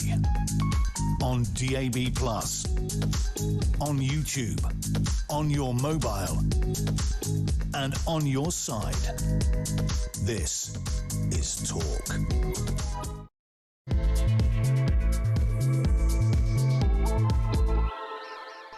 Hello, my friends. Just gone 9. Where have you been, for goodness sake? We've been here since 6, celebrating that fantastic England victory against Mexico overnight, reaching the quarterfinals of the World Cup on Saturday, 10 o'clock in Miami against Norway. I just want to pay homage. Actually, we'll talk about everything. But I want to pay homage to TalkSport, our sister station. The coverage has been out of this world. It always is. But when it's a tournament like this, I guess it gets highlighted more. Somebody texted me earlier, several people, saying, you know, they hadn't been able to watch it on television. TalkSport is absolutely brilliant. I'm just going to play you a compilation of their bits from last night. This, you know those people who go, oh, you couldn't listen to football on the radio. You're joking. Have a listen to this. A new chapter of Azteca history. Pele and Maradona have had their moments. England are about to have theirs. Saka inside the penalty area. Stands up a ball and a diving header is in. And England silence the Azteca with Jude Bellingham. And now England have robbed them of possession again. They'll try and bring it forward. It's Bellingham again. And he slipped it to his right-hand side. And he scored again. It's 2 in a minute. Oh, bring on the Norwegians in Miami. Jude Bellingham on the double. What an incredible minutes play that was for England. Free kick swung in, taking a touch, right-footed volley in. And Mexico are back in it. Quinones, he's off. Kwanzaa dismissed. This game's had absolutely everything. And that is the last thing England needed to go down to 10 men. How comes the goalkeeper? Could be a penalty to England. It is! Penalty to England. Harry, your country needs you here. You've got to put this away. Right-footed, he has! England lead by 3-1. Penalty to Mexico. Jimenez with a curvy run. He's going to run up and hit it right-footed. The crowd will tell you he scored. Tuchel's got to earn his money down there now. England have won! They've laid bare the curse of the Azteca. That is a massive step in this World Cup campaign. So onwards to Saturday, Miami, 10 o'clock against Norway. And seriously, TalkSport, the only station you need. More info about that game. We also had a bit of fun, and we'll continue to have a bit of fun, because as a result of that, most of Britain is hungover. I know that's a sweeping generalisation. More people will take a sickie today than ever before in the history of the world. And we thought a bit of fun, like, what's the best excuse you've come up for a sickie? What's the best thing you've heard? Never before did I think I could start a breakfast show at 6 o'clock and go, the pubs have just closed. Have you had a good night? I mean, if you tell us in the next 55 minutes how you've supported, how your night's been, what you make of the whole thing. Morning, Wayne. Hi, good morning, Jason. Oh, mate, I'm definitely not going to be into work today. I woke up about 1 o'clock, really anxious. And I went downstairs to get some water, and apparently, in my deliriousness and anxious, state, I accidentally drank a bottle of tequila, thinking it was water. Hey, I won't be in today. Hey, up the boys! I love it. Somebody wrote in and said, it's very disrespectful to be talking about people taking sickies. I've got a small business, and if my staff don't come in, I'm going to go bankrupt. And I do, and I just want to acknowledge that that's true, because there is enough stuff going on against small businesses for me to be... But come on, England have won, you miserable git. Give them a day off. Laura Jane in Hampshire. Good morning, Laura Jane. Good morning and happy birthday for tomorrow. You still haven't caught up with me age-wise, but never mind. I am furious. I said this in 2024. Somebody in the media are going to hound Nigel, and they are going to catch him out at some point.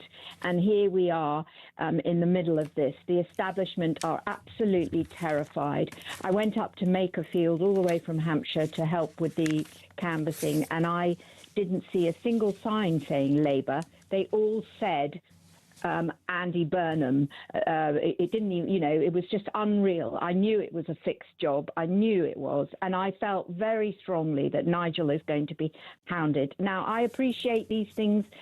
Parliament has rules and da-da-da-da-da. And I do think it's important, but I think that the establishment are going to get him. The media, not talk radio and the sensible ones, but they are out to get him. And this is outrageous that the two main parties are so frightened of those of us who want change.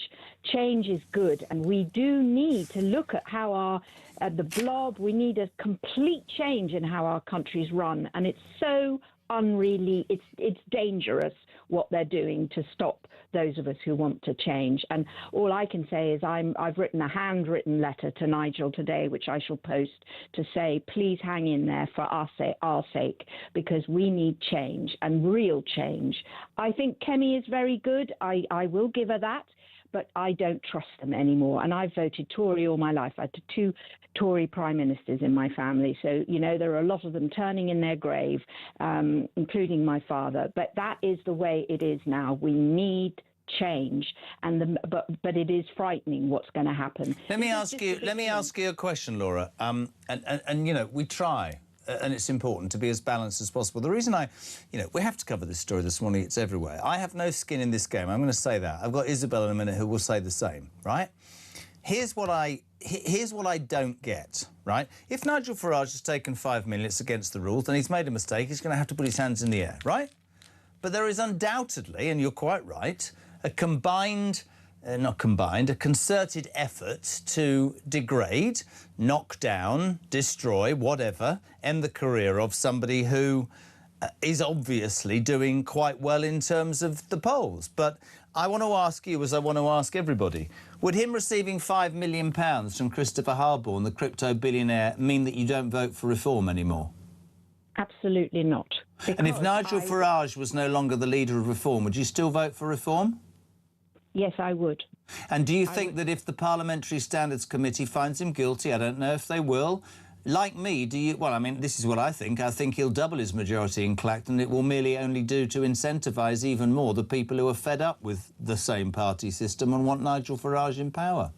Well, I'll walk over to Clacton from Hampshire and help.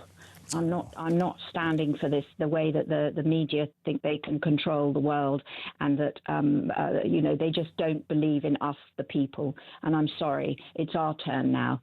Interesting. Thank you so much indeed. Really appreciate it. Great interesting call there. Laura Jane in Hampshire, 0344 499 1000. Let's say a very good morning the legend, our international legend. Did she stay up all night and watch the football? Isabel Oakeshott, hello.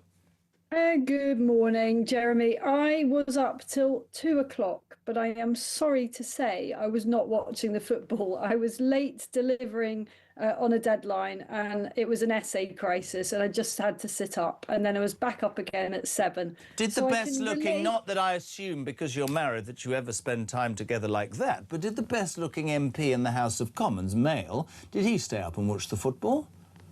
Apparently he did. He was in London and I'm in the Cotswolds, but he said that he watched a good deal of it. I think the second half, he was full of it this morning, all the excitement of the game. It sounds honestly as if it was amazing. What's the best sickie excuse you've ever heard or used to get a day off work, Isabel Oakeshott?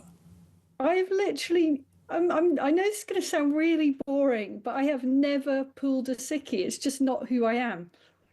She's like the kid in the class that's just brilliant at everything. No, I just love my job. So why would I do that? I love my job.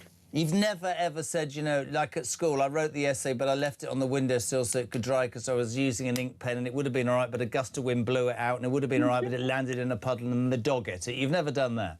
No? Nope.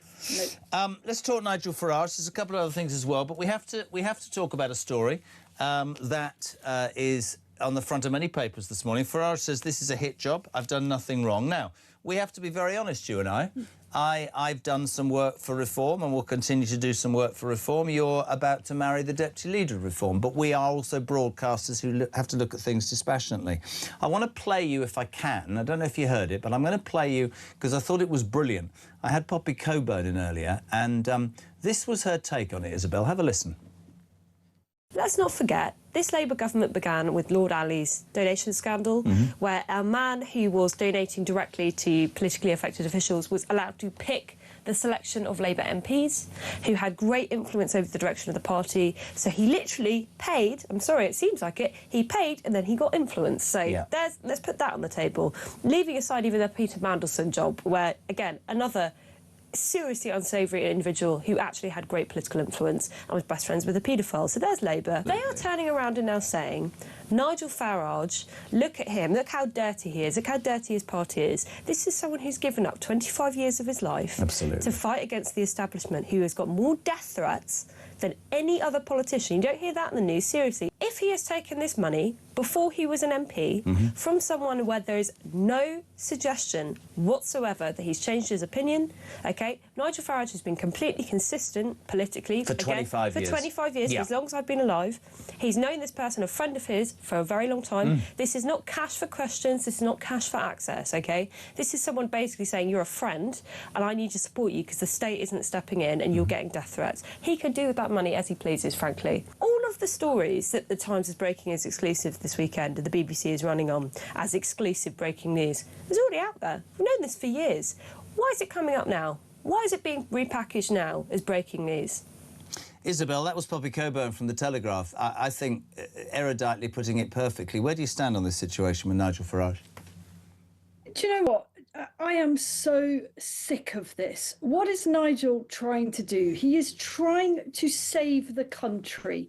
Every day I speak, and I'm sure you do too, Jezza, you do multiple times on your show. We speak to people who are utterly exasperated with the state of our country, and they are desperate for someone like Nigel to fix things.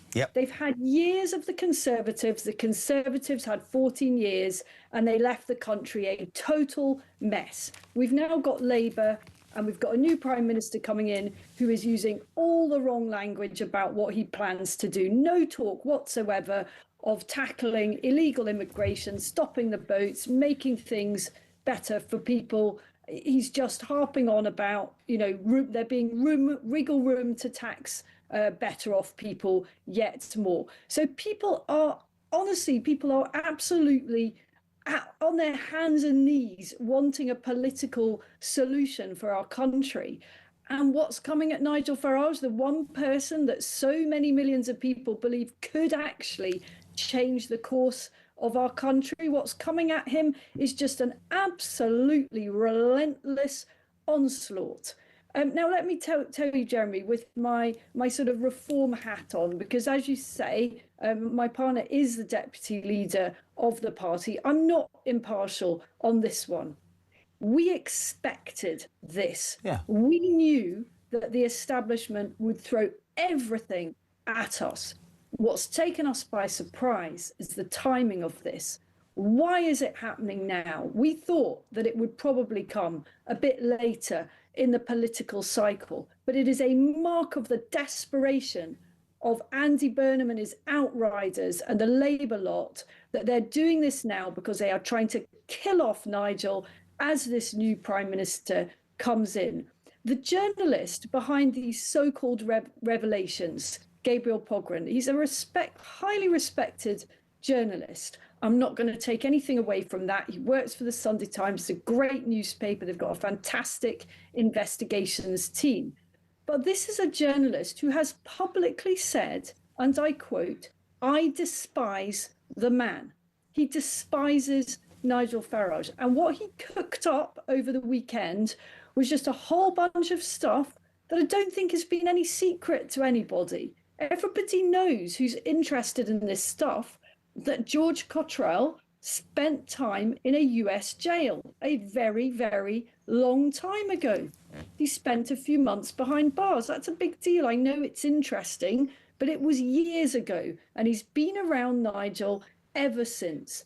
And I know George, and I cannot think of anyone less self-motivated by trying to change, some piece of legislation or crypto law for himself.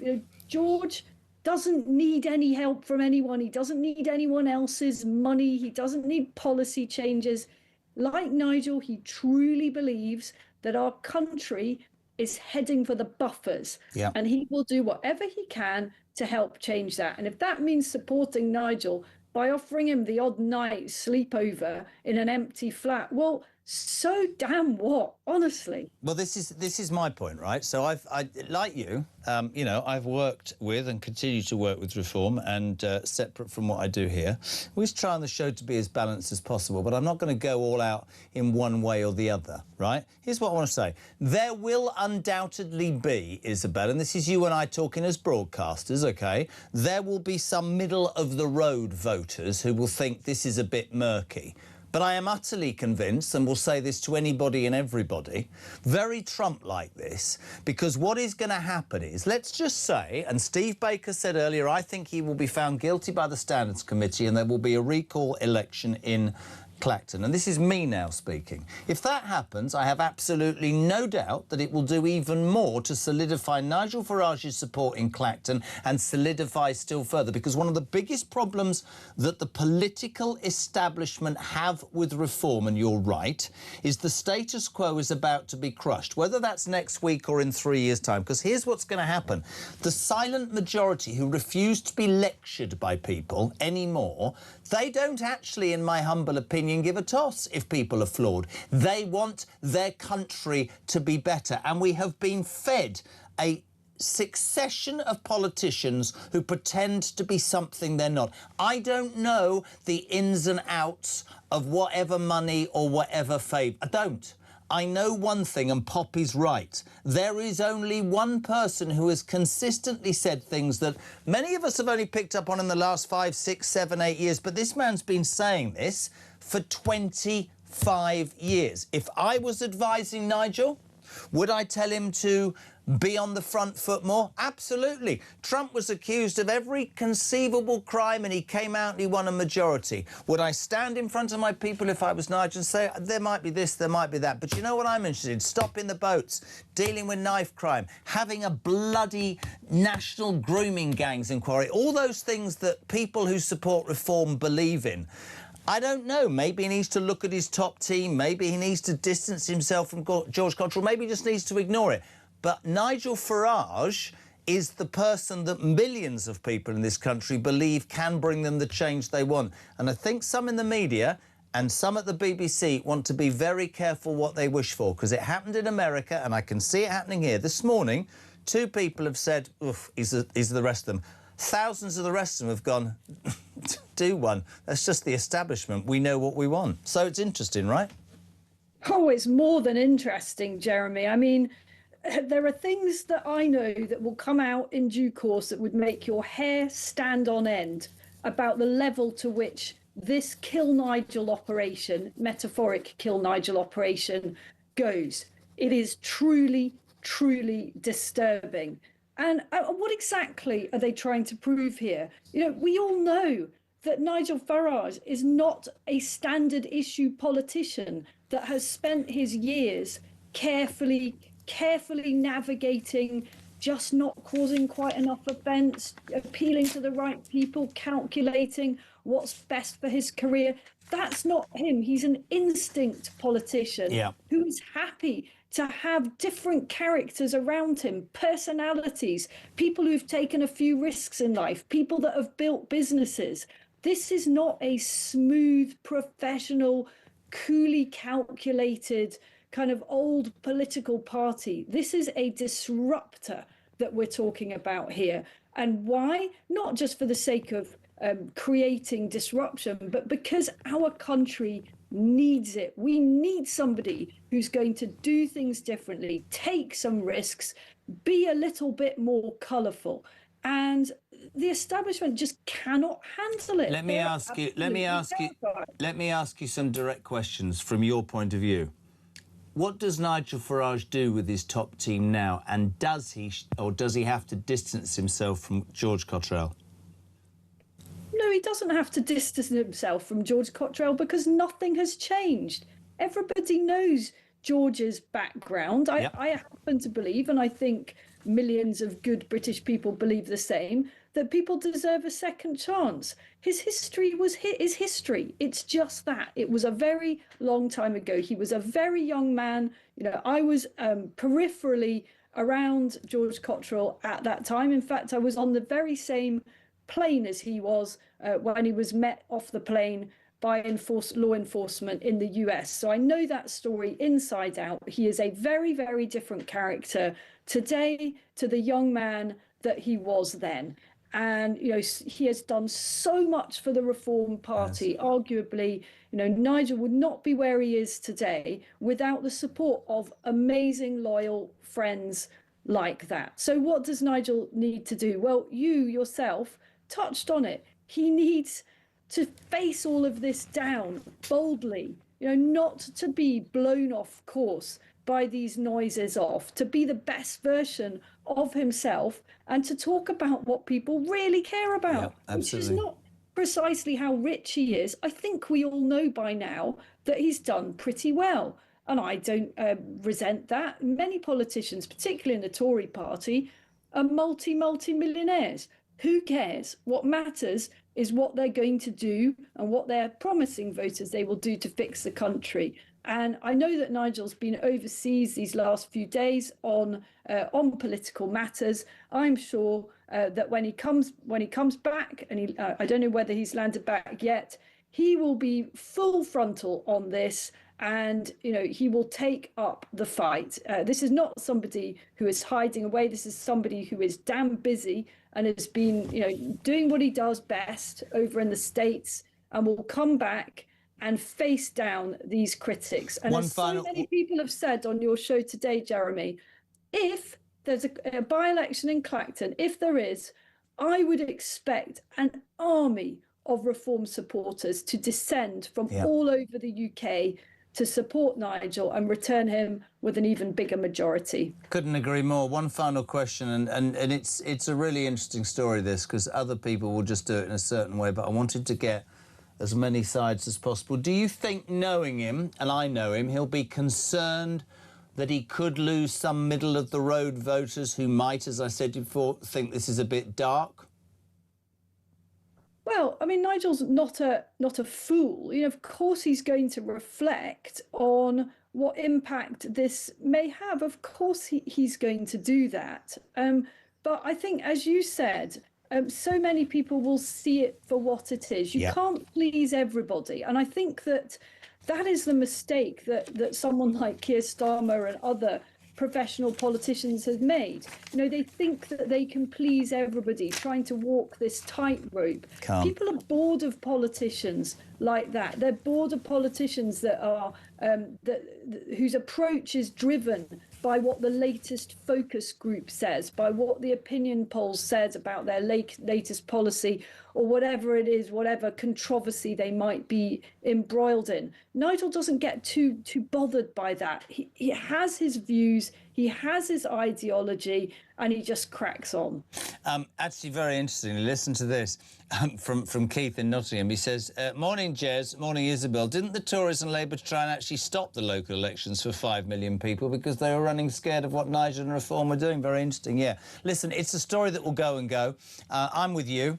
I think he needs to come out on the front foot. I think the British people, the millions that I know that support Reform, they don't care. I'm with you. That's not us either, Isabel or I, saying that if he's done something wrong, he shouldn't face the music. But it's a concerted effort. We get that.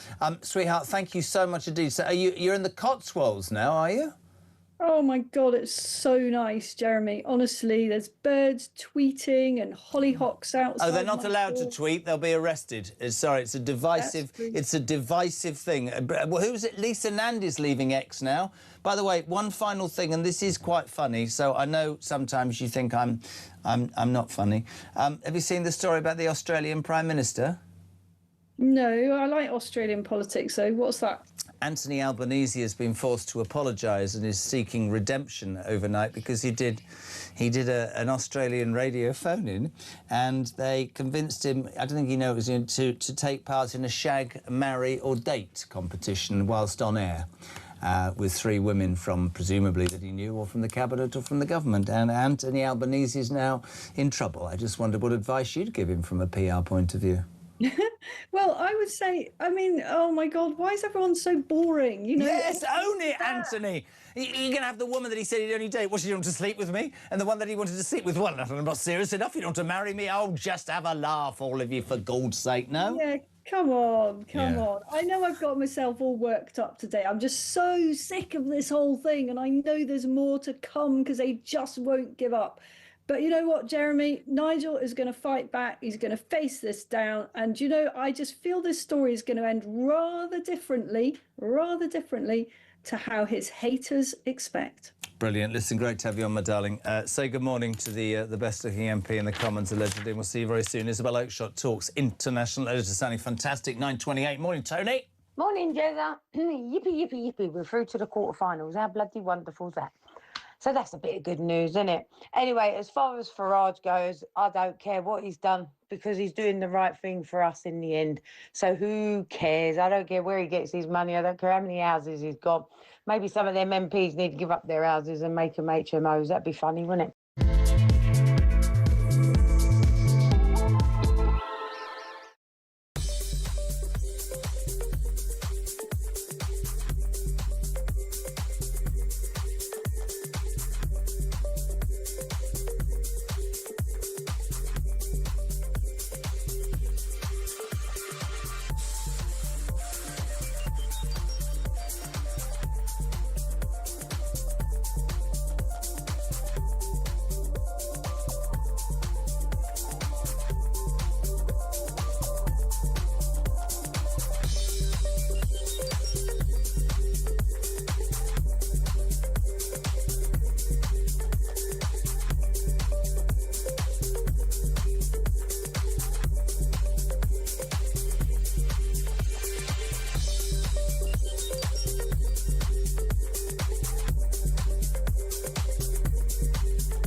The thing that most makes me angry about Keir Starmer, talking about the need to defend our country, and he's gone out of his way to not make the tough decisions, to actually do the thing to defend our nation. It's cowardly, and I think it's treacherous. Nothing to say on immigration, nothing to say on benefits, nothing to say on jobs, nothing to say on tax. Absolutely appalling. If this is the solution the country's been waiting for, then we are in a very, very bad place. People up and down the country are asking why they are always being put second. They work every day, they get up, they pay their bills, they look after their kids, and yet the other side of the social contract is not being held up. The UK on DAB+, on YouTube, on your mobile, and on your side. This is Talk. Welcome back, team. Julia from 10, Ian Collins from 1 and Kevin on Drive Time. Lining up for Talk today, the home of common sense and the home of the alarm clock. Brit's got half an hour on breakfast, 0344 499 1000. I don't know how, I've had no sleep, I'm full of it. No alcohol, no sleep. Just love in my hope in my heart. We've got Burnham. There is hope in my heart, I pray. Oh, Sky's bought ITV. Ha! Sorry, that was very cynical, wasn't it?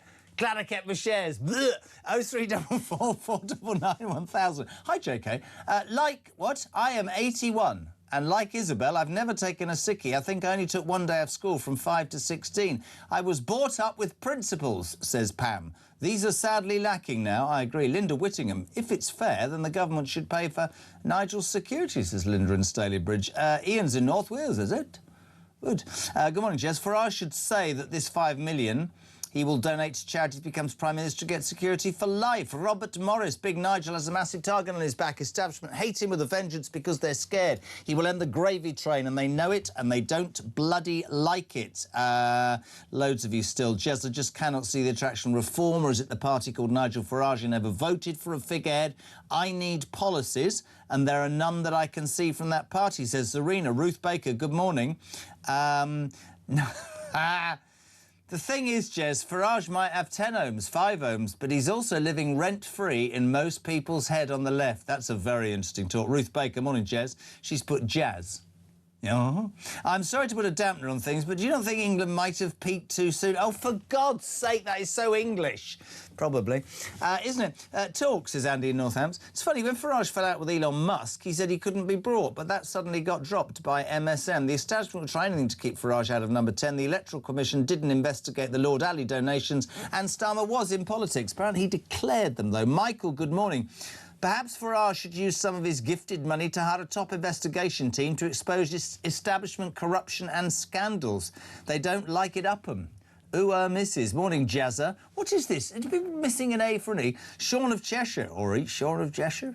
All this smoke and mirrors again being aimed at Nigel, it won't change my view nor my voting intention. Could the Farage problem be in the press now because Burnham will call an early election and the Sleaze Brigade and the Labour Party are mudslinging already, says Jackie. That's interesting. Kelvin's in Cheadle. Have you been to Cheadle?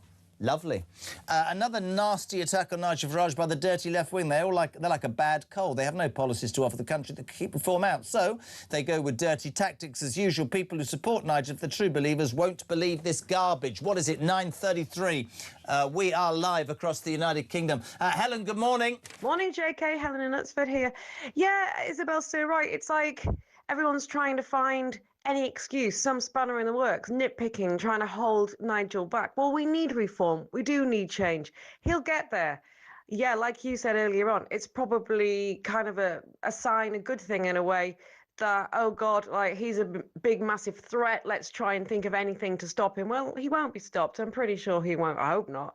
Anyway, happy birthday to you. Happy birthday to you. Happy birthday for tomorrow, JK. Happy birthday to you. Woo! Hey, we won. You see, things are looking up. What a voice. Hasn't she got a voice, old Helen? I mean, old Helen, not as old as me, obviously. She's probably young. 25 to 10 now. We had some... I just want to... Because I'm going to get my favourite guest on in a minute, who's honestly madder than me. We had some breaking news an hour ago. Let's just play the breaking news thing. This was an hour ago. Breaking news, people. Prince Harry will not. No, Prince Harry has it... Oh, Jesus. Anyway, an hour ago, they said Prince Harry has accepted an offer to stay at Buckingham Palace. He's been dealing directly with the King. Meghan's not coming. I'm not coming. I don't feel safe. Don't know if she sounds like that. Kids aren't coming. He's coming. We've had some breaking news in the last 3 minutes, though. Apparently he's not staying at Buckingham Palace because he did not give the royals enough notice despite accepting the offer. Now... that was on the Mail. Before... I haven't got a bloody clue what's going on, but I'll tell you who has also got much more of a knowledge about what's going on is the legendary royal biographer who's done her hair especially nicely this morning, Angela Levin. Good morning. Good morning. Right, first up, now let's get to the point. Did you stay up last night? No, what, to see the football? Yeah. I'm afraid not, no. I could have seen you with a Dubonnet in one hand and a cigarette in the other and a holder. My husband did, but I went to bed. Oh, was he excited? That didn't sound right. Yes, he was surprised. He didn't think they would win at all. Did he wake you up this morning and go, Ange, we won? No, he wouldn't do that. No, I'm fast asleep. Oh, there you go. Now, Angela Levin, I'm slightly confused. I mean, this drama, this bloody psychodrama with Harry and Meghan has been going on for a couple of weeks. Will they come? Won't they come? Are they coming at the weekend, we heard? She's now not coming with the children to London, in brackets, but she might go to Diana's, the late, great Diana's memorial in Althorpe, right? So... presumably, she doesn't need security in Northamptonshire, but she needs it in London. That's another debate. Then this morning, we come into work, and an hour ago, we hear that Prince Harry has accepted an offer to stay in Buckingham Palace, offered to him by the King, which I jokingly said is... they've probably offered him that because nobody else stays there anymore. But we've just heard 5 minutes ago that the Mail have just said that he's not staying at Buckingham Palace because he didn't give the royals enough notice despite accepting their offer. Please shed light on this madness, Angela Levin. Well, I think he's playing tricks, actually. The more he could make it look that, one, the King is not helping him at all, two, that he doesn't like the staff there, so he's making it extremely difficult to make things muddled things up for them. I mean, it is too disgusting for words. And I think that, well, he wants people to think that the king is not very important and he's more important. He and Meghan are much more important to get people to do what they want. And if they want to go here or they want to go there 5 minutes later, somewhere else, absolutely, because they're so important. I just think it's a child trying to pretend that something about him is important. Is not anymore. Nobody's interested in him anymore. Very few people like Meghan, unless she's going to sell her jam or no honey, isn't it, this time? Oh, is it honey? That's what she's going to do. And I think that it's disgusting to do it. Absolutely. Well, it's really interesting because somebody said to me the other day, actually, which was really interesting. They said, "Oh, we're very." I tell you, I'm anti. I'm anti the manipulative duplicity. I'm anti the psychodrama. So I go, right, so if I'm Prince Harry, I've made my bed, fine. My wife, California, but I love my dad. I'm never going to get back into the position I was, but I'm just going to go and see him because he's got cancer, but I'm not going to make it such a pain. It always has to be so public. We know, don't we, that the royal family don't trust a word isn't going to be let out, so none of them want to spend any private time with Harry and Meghan because they think it'll be in the papers in a heartbeat. But the thing that really surprised me, I'm going to take her out of the equation and concentrate on him for a minute. I cannot believe his naivety, Angela, that he's still... I mean, we had a situation last week where they were saying, oh, he nearly cried because he feels so let down. The truth of the matter is, he's that stupid and thick that he cannot see that even, again today, he will, he won't, he will, he won't. The British people are fed up to the back teeth because they see him as entitled and arrogant and, frankly, sorry to upset everybody, a pain in the arse.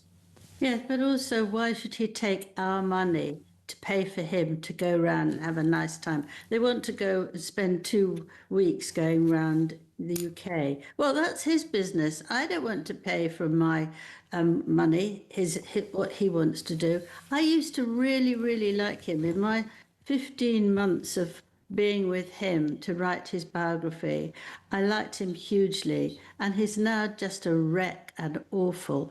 And what he wants to do is to win these things where he is going to go on and on and on and on until he sees his father, and on and on and on till he can rush around to the BBC and do another interview, which he did most. They don't trust him, the royal family, do they? They don't trust him or her at all. Well, they can't, because they have said, I mean, I know the king said to him, please do not, please make this between us, not anybody else. And he went straight off round to the BBC and complained about him. Now, you know, why should you talk to him? I just think the king's got to give it up. Camilla is very good at helping him, but saying don't actually do too much because he might disappoint you again. Here it is, you know, are you in, are you out? He's a king, he's got things to do. He can't just suddenly write in his book that, oh, must have my son here. You know, he's trying to pretend he's got some power. I do think we have to make the point. We made it last week. I get where the king's at, OK? I get that he's older and he's got cancer and he probably, on a one-to-one level, wants to, I don't know, put that to rest or have his say or whatever. But I suspect he's also intelligent enough to know, or if he isn't, he's certainly got William and his wife Camilla, who are not scared to tell him the truth, that this kid, this Harry, and I've heard all the, you should feel sorry for him. No, you make your bed, you lie in it. This morning, again, just to throw my show into turmoil, Prince Harry accepts an offer to stay at Buckingham Palace, say his sources. Then the palace go, well, actually, he's not staying here because they haven't let us know. Even that, and if you want, this is my other thing, Angela, without losing my head. He goes on and on about security and how difficult it is to bring his kids here. Then why the hell do you keep releasing your plans to the press at every toss and turn? Because that's half the issue, isn't it?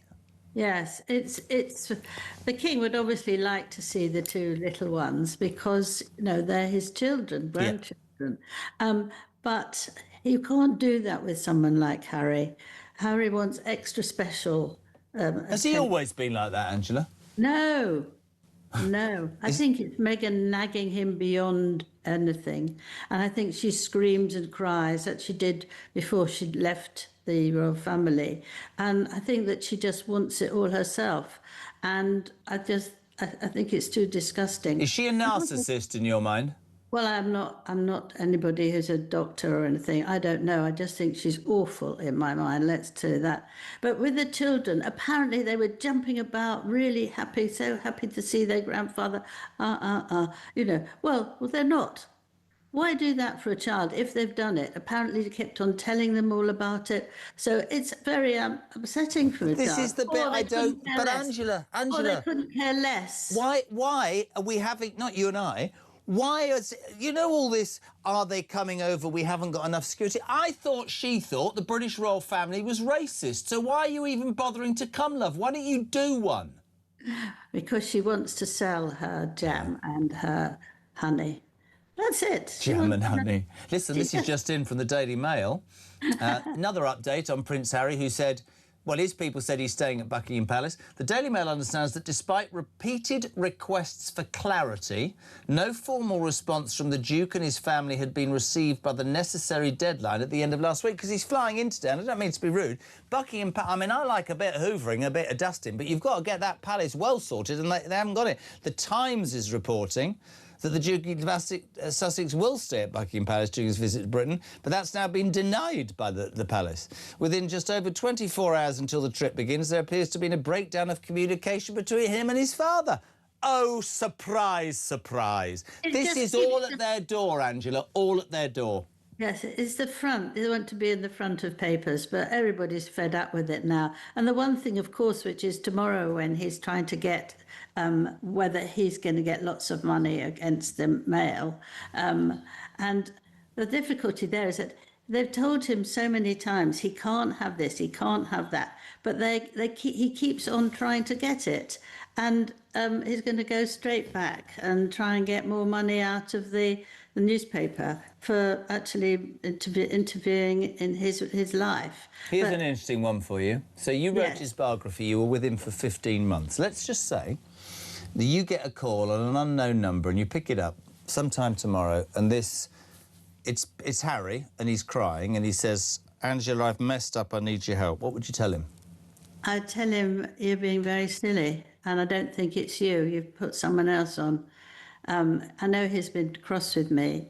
But is he? He's cross with you, is he? Well, he was cross that I actually say that he's behaving very badly. I've been told that. Well, I think that he is behaving very badly, and I take no notice of anything like that. But I just think that he's a very sad person, and he can't actually look after himself. Now, if he was coming with the children, which was going to happen a week ago or 2 weeks ago, how could he go if he is taking drugs? If he's got to go with 2 children, he must have a nanny. So that's 3 people who've got to look after everybody. And so it's never going to happen. So I thought it would... Is he still taking drugs, did you just say? Well, he's not very good at it at the moment. A lot of people think that he is very stretched and unhappy. And I've told from a good source, but I'm not 100% sure. But he doesn't seem to be able to control himself. You know, we saw 2 weeks ago when he was shouting that he wasn't going to come. He was shouting that he wanted to have protection. But actually, you know, the next day he was all right. He's coming over. You mean you say his behaviour's up and down? Yes, his behaviour. Is that whether listen? It's not for me to make any accusations, but I suspect. I don't want to give away too much detail, but I'm a similar situation once in my life. If you have somebody in your ear the whole time, nagging you constantly, you've got to get this, you've got to get that, you're the one that isn't treated right, your brother gets more than you, blah, blah, blah, blah, blah, blah, blah. It's probably difficult to breathe sometimes. She's undoubtedly... It's really, really important that people understand. You know, some days, right, I'm so angry about it. Some days I feel very frustrated. I don't know. I go with what the old man said to me, and you know what he used to do? He said, she'll be back with 2 kids. It's never going to work out long term. He'll be back. She'll be out there with 2 kids. So essentially, just before you go, Prince Harry will not stay at Buckingham Palace because he didn't give the royals enough notice. I wonder how long it is. How long it is before the Sussex relief statement's going, we've been denied access to Buckingham Palace because you hate us.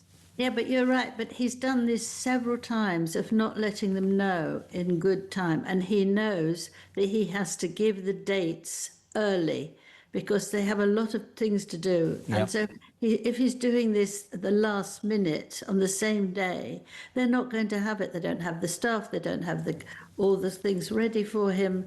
And he's just doing it on purpose to try and show himself as a very poor, not looked after. Me. Angela Levin, we love you. Thank you so much indeed, as ever, for coming on. The legend that is Angela Levin. What is it, 12 minutes to 10 o'clock. We're live across the United Kingdom. Can I just say, it's really important, Angela Levin made a claim about Prince Harry's drug taking. There's no evidence to support that claim. She talked about a source. That's not an opinion this station has. This was an opinion of Angela that she made, but there is no evidence to support that claim as we stand. 12 minutes to 10, back in 3.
Across the UK, on DAB+, on YouTube, on your mobile, and on your side. This is Talk.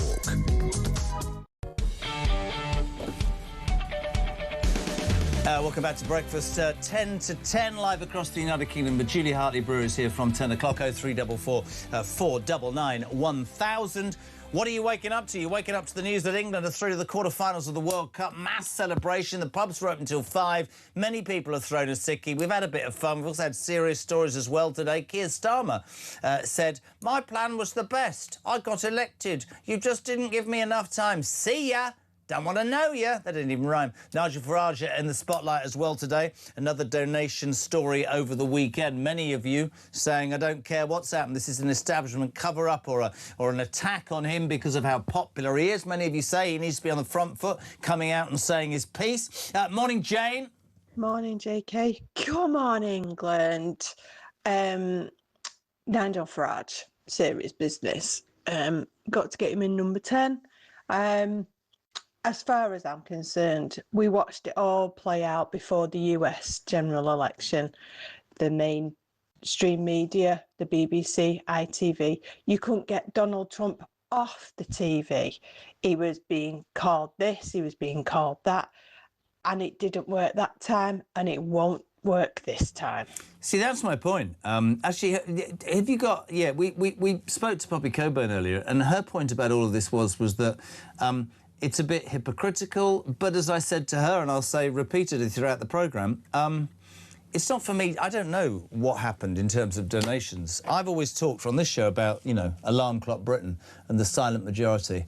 And from what I've discovered over the last few months, and certainly from this morning, the silent majority just want a politician who does what they say they're going to do. They don't care if they've got flaws. They're sick to death of the establishment trying to score points. However, if you put yourself in that position, you're going to have to accept the the stuff that's thrown at you. So it'll be interesting to see how Nigel Farage responds. Isabel Oakeshott said he's going to come back and he's going to get on the front foot. That would be, I think, the ideal thing to do. But there are many, many people who are incredibly supportive, and there will be people who are critical. So we'll see. 0344 499 1000. Just to fill you in with the breaking news, if you tuned in, we heard an hour ago that Prince Harry is going to stay in Buckingham Palace when he arrives today. And a few minutes ago we found out he's not, because he didn't respond in time. So basically they've essentially said you can't stay in Buckingham Palace because he didn't respond quick enough, which just about sums it all up. Let's go to Herbie. He drove the fastest... Oh, that was Ernie. Anyway, Herbie's in Harrow. That rhymes. Good morning. Harrow, Yes, Herbie, good morning. hello. How are you, Jeremy? Not bad. Listen, how much more are they going to dig out about this man, what he done years ago? They're going to go back to his childhood when he was a baby and did this and did that, for Christ's sake. When's it going to stop? Does it affect, on a serious note, I'm really interested. So, are you a Reform voter, supporter? Does this, if it Nigel Farage gets £5 million from Christo Hayborn and the story about George Cottrell, his right-hand man, blah, blah, blah, does that affect what you think about Nigel Farage and Reform? Not at all, because I was a candidate as well, Jeremy, and I will stand for Reform again, because the man speaks to the people and he speaks the language that they want to hear. Look, if this was given to him by a friend, look, we said before, if somebody gave me $5 million, I'd say thank you very much, it'd be straight down to the bank. And so what? You know, what's it to do with anybody? What if you won the lottery? They're going to question that, or you won something on a scratch card? They're going to question that. Are they going to question everything Nigel does? Yes, they are, because they are too scared of the man for what he stands for. Interesting. Thank you so much indeed. Herbie, Tash in Bexhill, it's the best text of the morning. She said, I celebrated the footy and went home. I got to the bottom of the stairs. I took off my shoes. I took off my top. I took off my trousers. I was only in my underwear. I crept up really quietly. It was only when I got to the top of the stairs I realised I was on the bus. Oh, I love it. It's like the story about the bloke who went to the, in the local, was that Jethro joke? He said, I went to the what's it called when it's steam room? And he said, and I took all my clothes off, I sat in a chair, and he said, when the steam went, that was an fish and chip shop. 0344 499 1000. Who are we going to? Let's go to Anna. Where's I can't read it. Gwyneth. Hello, Anna in Gwyneth. How are you? I'm fine, thank you. How are you? All right, my love, we've got 1.5 minutes. Did you watch the football? Did you stay up? Did you have a lager? No, I don't like football at all. I'm not interested. But one of the things I was thinking, when they first did the team a few weeks ago, all the papers were criticising the manager for putting all these players in and leaving all these players out, and all the media were crucifying the bloke. I wonder whether they'll phone him up or write in the papers, we're sorry we said that about you because you obviously know what you're talking about. What do you think about the Farage news? I think that the man has been pro-British or pro-English for years and years and years. And if he's got friends who are going to give him some money to help him put this country back together again, the best of luck to him. It's interesting, isn't it? Does it put you off Does it put you off voting for Reform because of that? No, because I think we need somebody totally new. And yes, he doesn't come over as two-faced, and he doesn't come over as he might be. I don't know. But I think what he's trying to do, when he was in the EU, he was always pro-British. Yeah, it's absolutely and that's true. what we want. Really, really good to have you on. Thank you so much indeed, Anna in Gwyneth. And thank you all. Just seriously, amazing response this morning. Whether it was a sickie call or a football comment or what you did in the pub or a comment about Farage or Starmer, really appreciate it. 0344 499 1000. Julia Hartley Brewer will take your calls from 10 o'clock. That is on the way on Talk.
we've got some breaking news that has just come in. TalkSport have announced a brand new partnership in a developing story. We hear they've created So Good Lager right in time for football's big summer. Just in, we're hearing that So Good Lager will be pouring pints across all O'Neill's pubs and some of the best sports pubs across the UK. With the big kickoff just around the corner, you can find out where to get your hands on a fresh pint of So Good Lager at talksport.com/lager. Across the UK, on DAB+, on YouTube, on your mobile, and on your side. This is Talk. Welcome back, my friends. Couple of minutes to 10 o'clock. Thank you so much indeed for listening. Breakfast back tomorrow from 6. Julia is here from 10. I am. You know, as bleary-eyed as the rest of the nation. What time were you up? No, we went for the... I spent too long getting up at 4 o'clock to be able to go to sleep at 4 o'clock. So we went for the getting up early, watching it as live, did not pick up the phone, nothing, literally watched it with no information. Oh, so you watched a recording? Yeah, I recorded it and then just watched it as live. But you can fast forward through the sodding hydration. Absolutely brilliant. We may have woken some neighbours. There was a little bit of shouting here and there. I mean, it was such a stonking match. I would be gutted if I hadn't seen the whole thing. You know, I watched it. I don't think you'll get a more perfect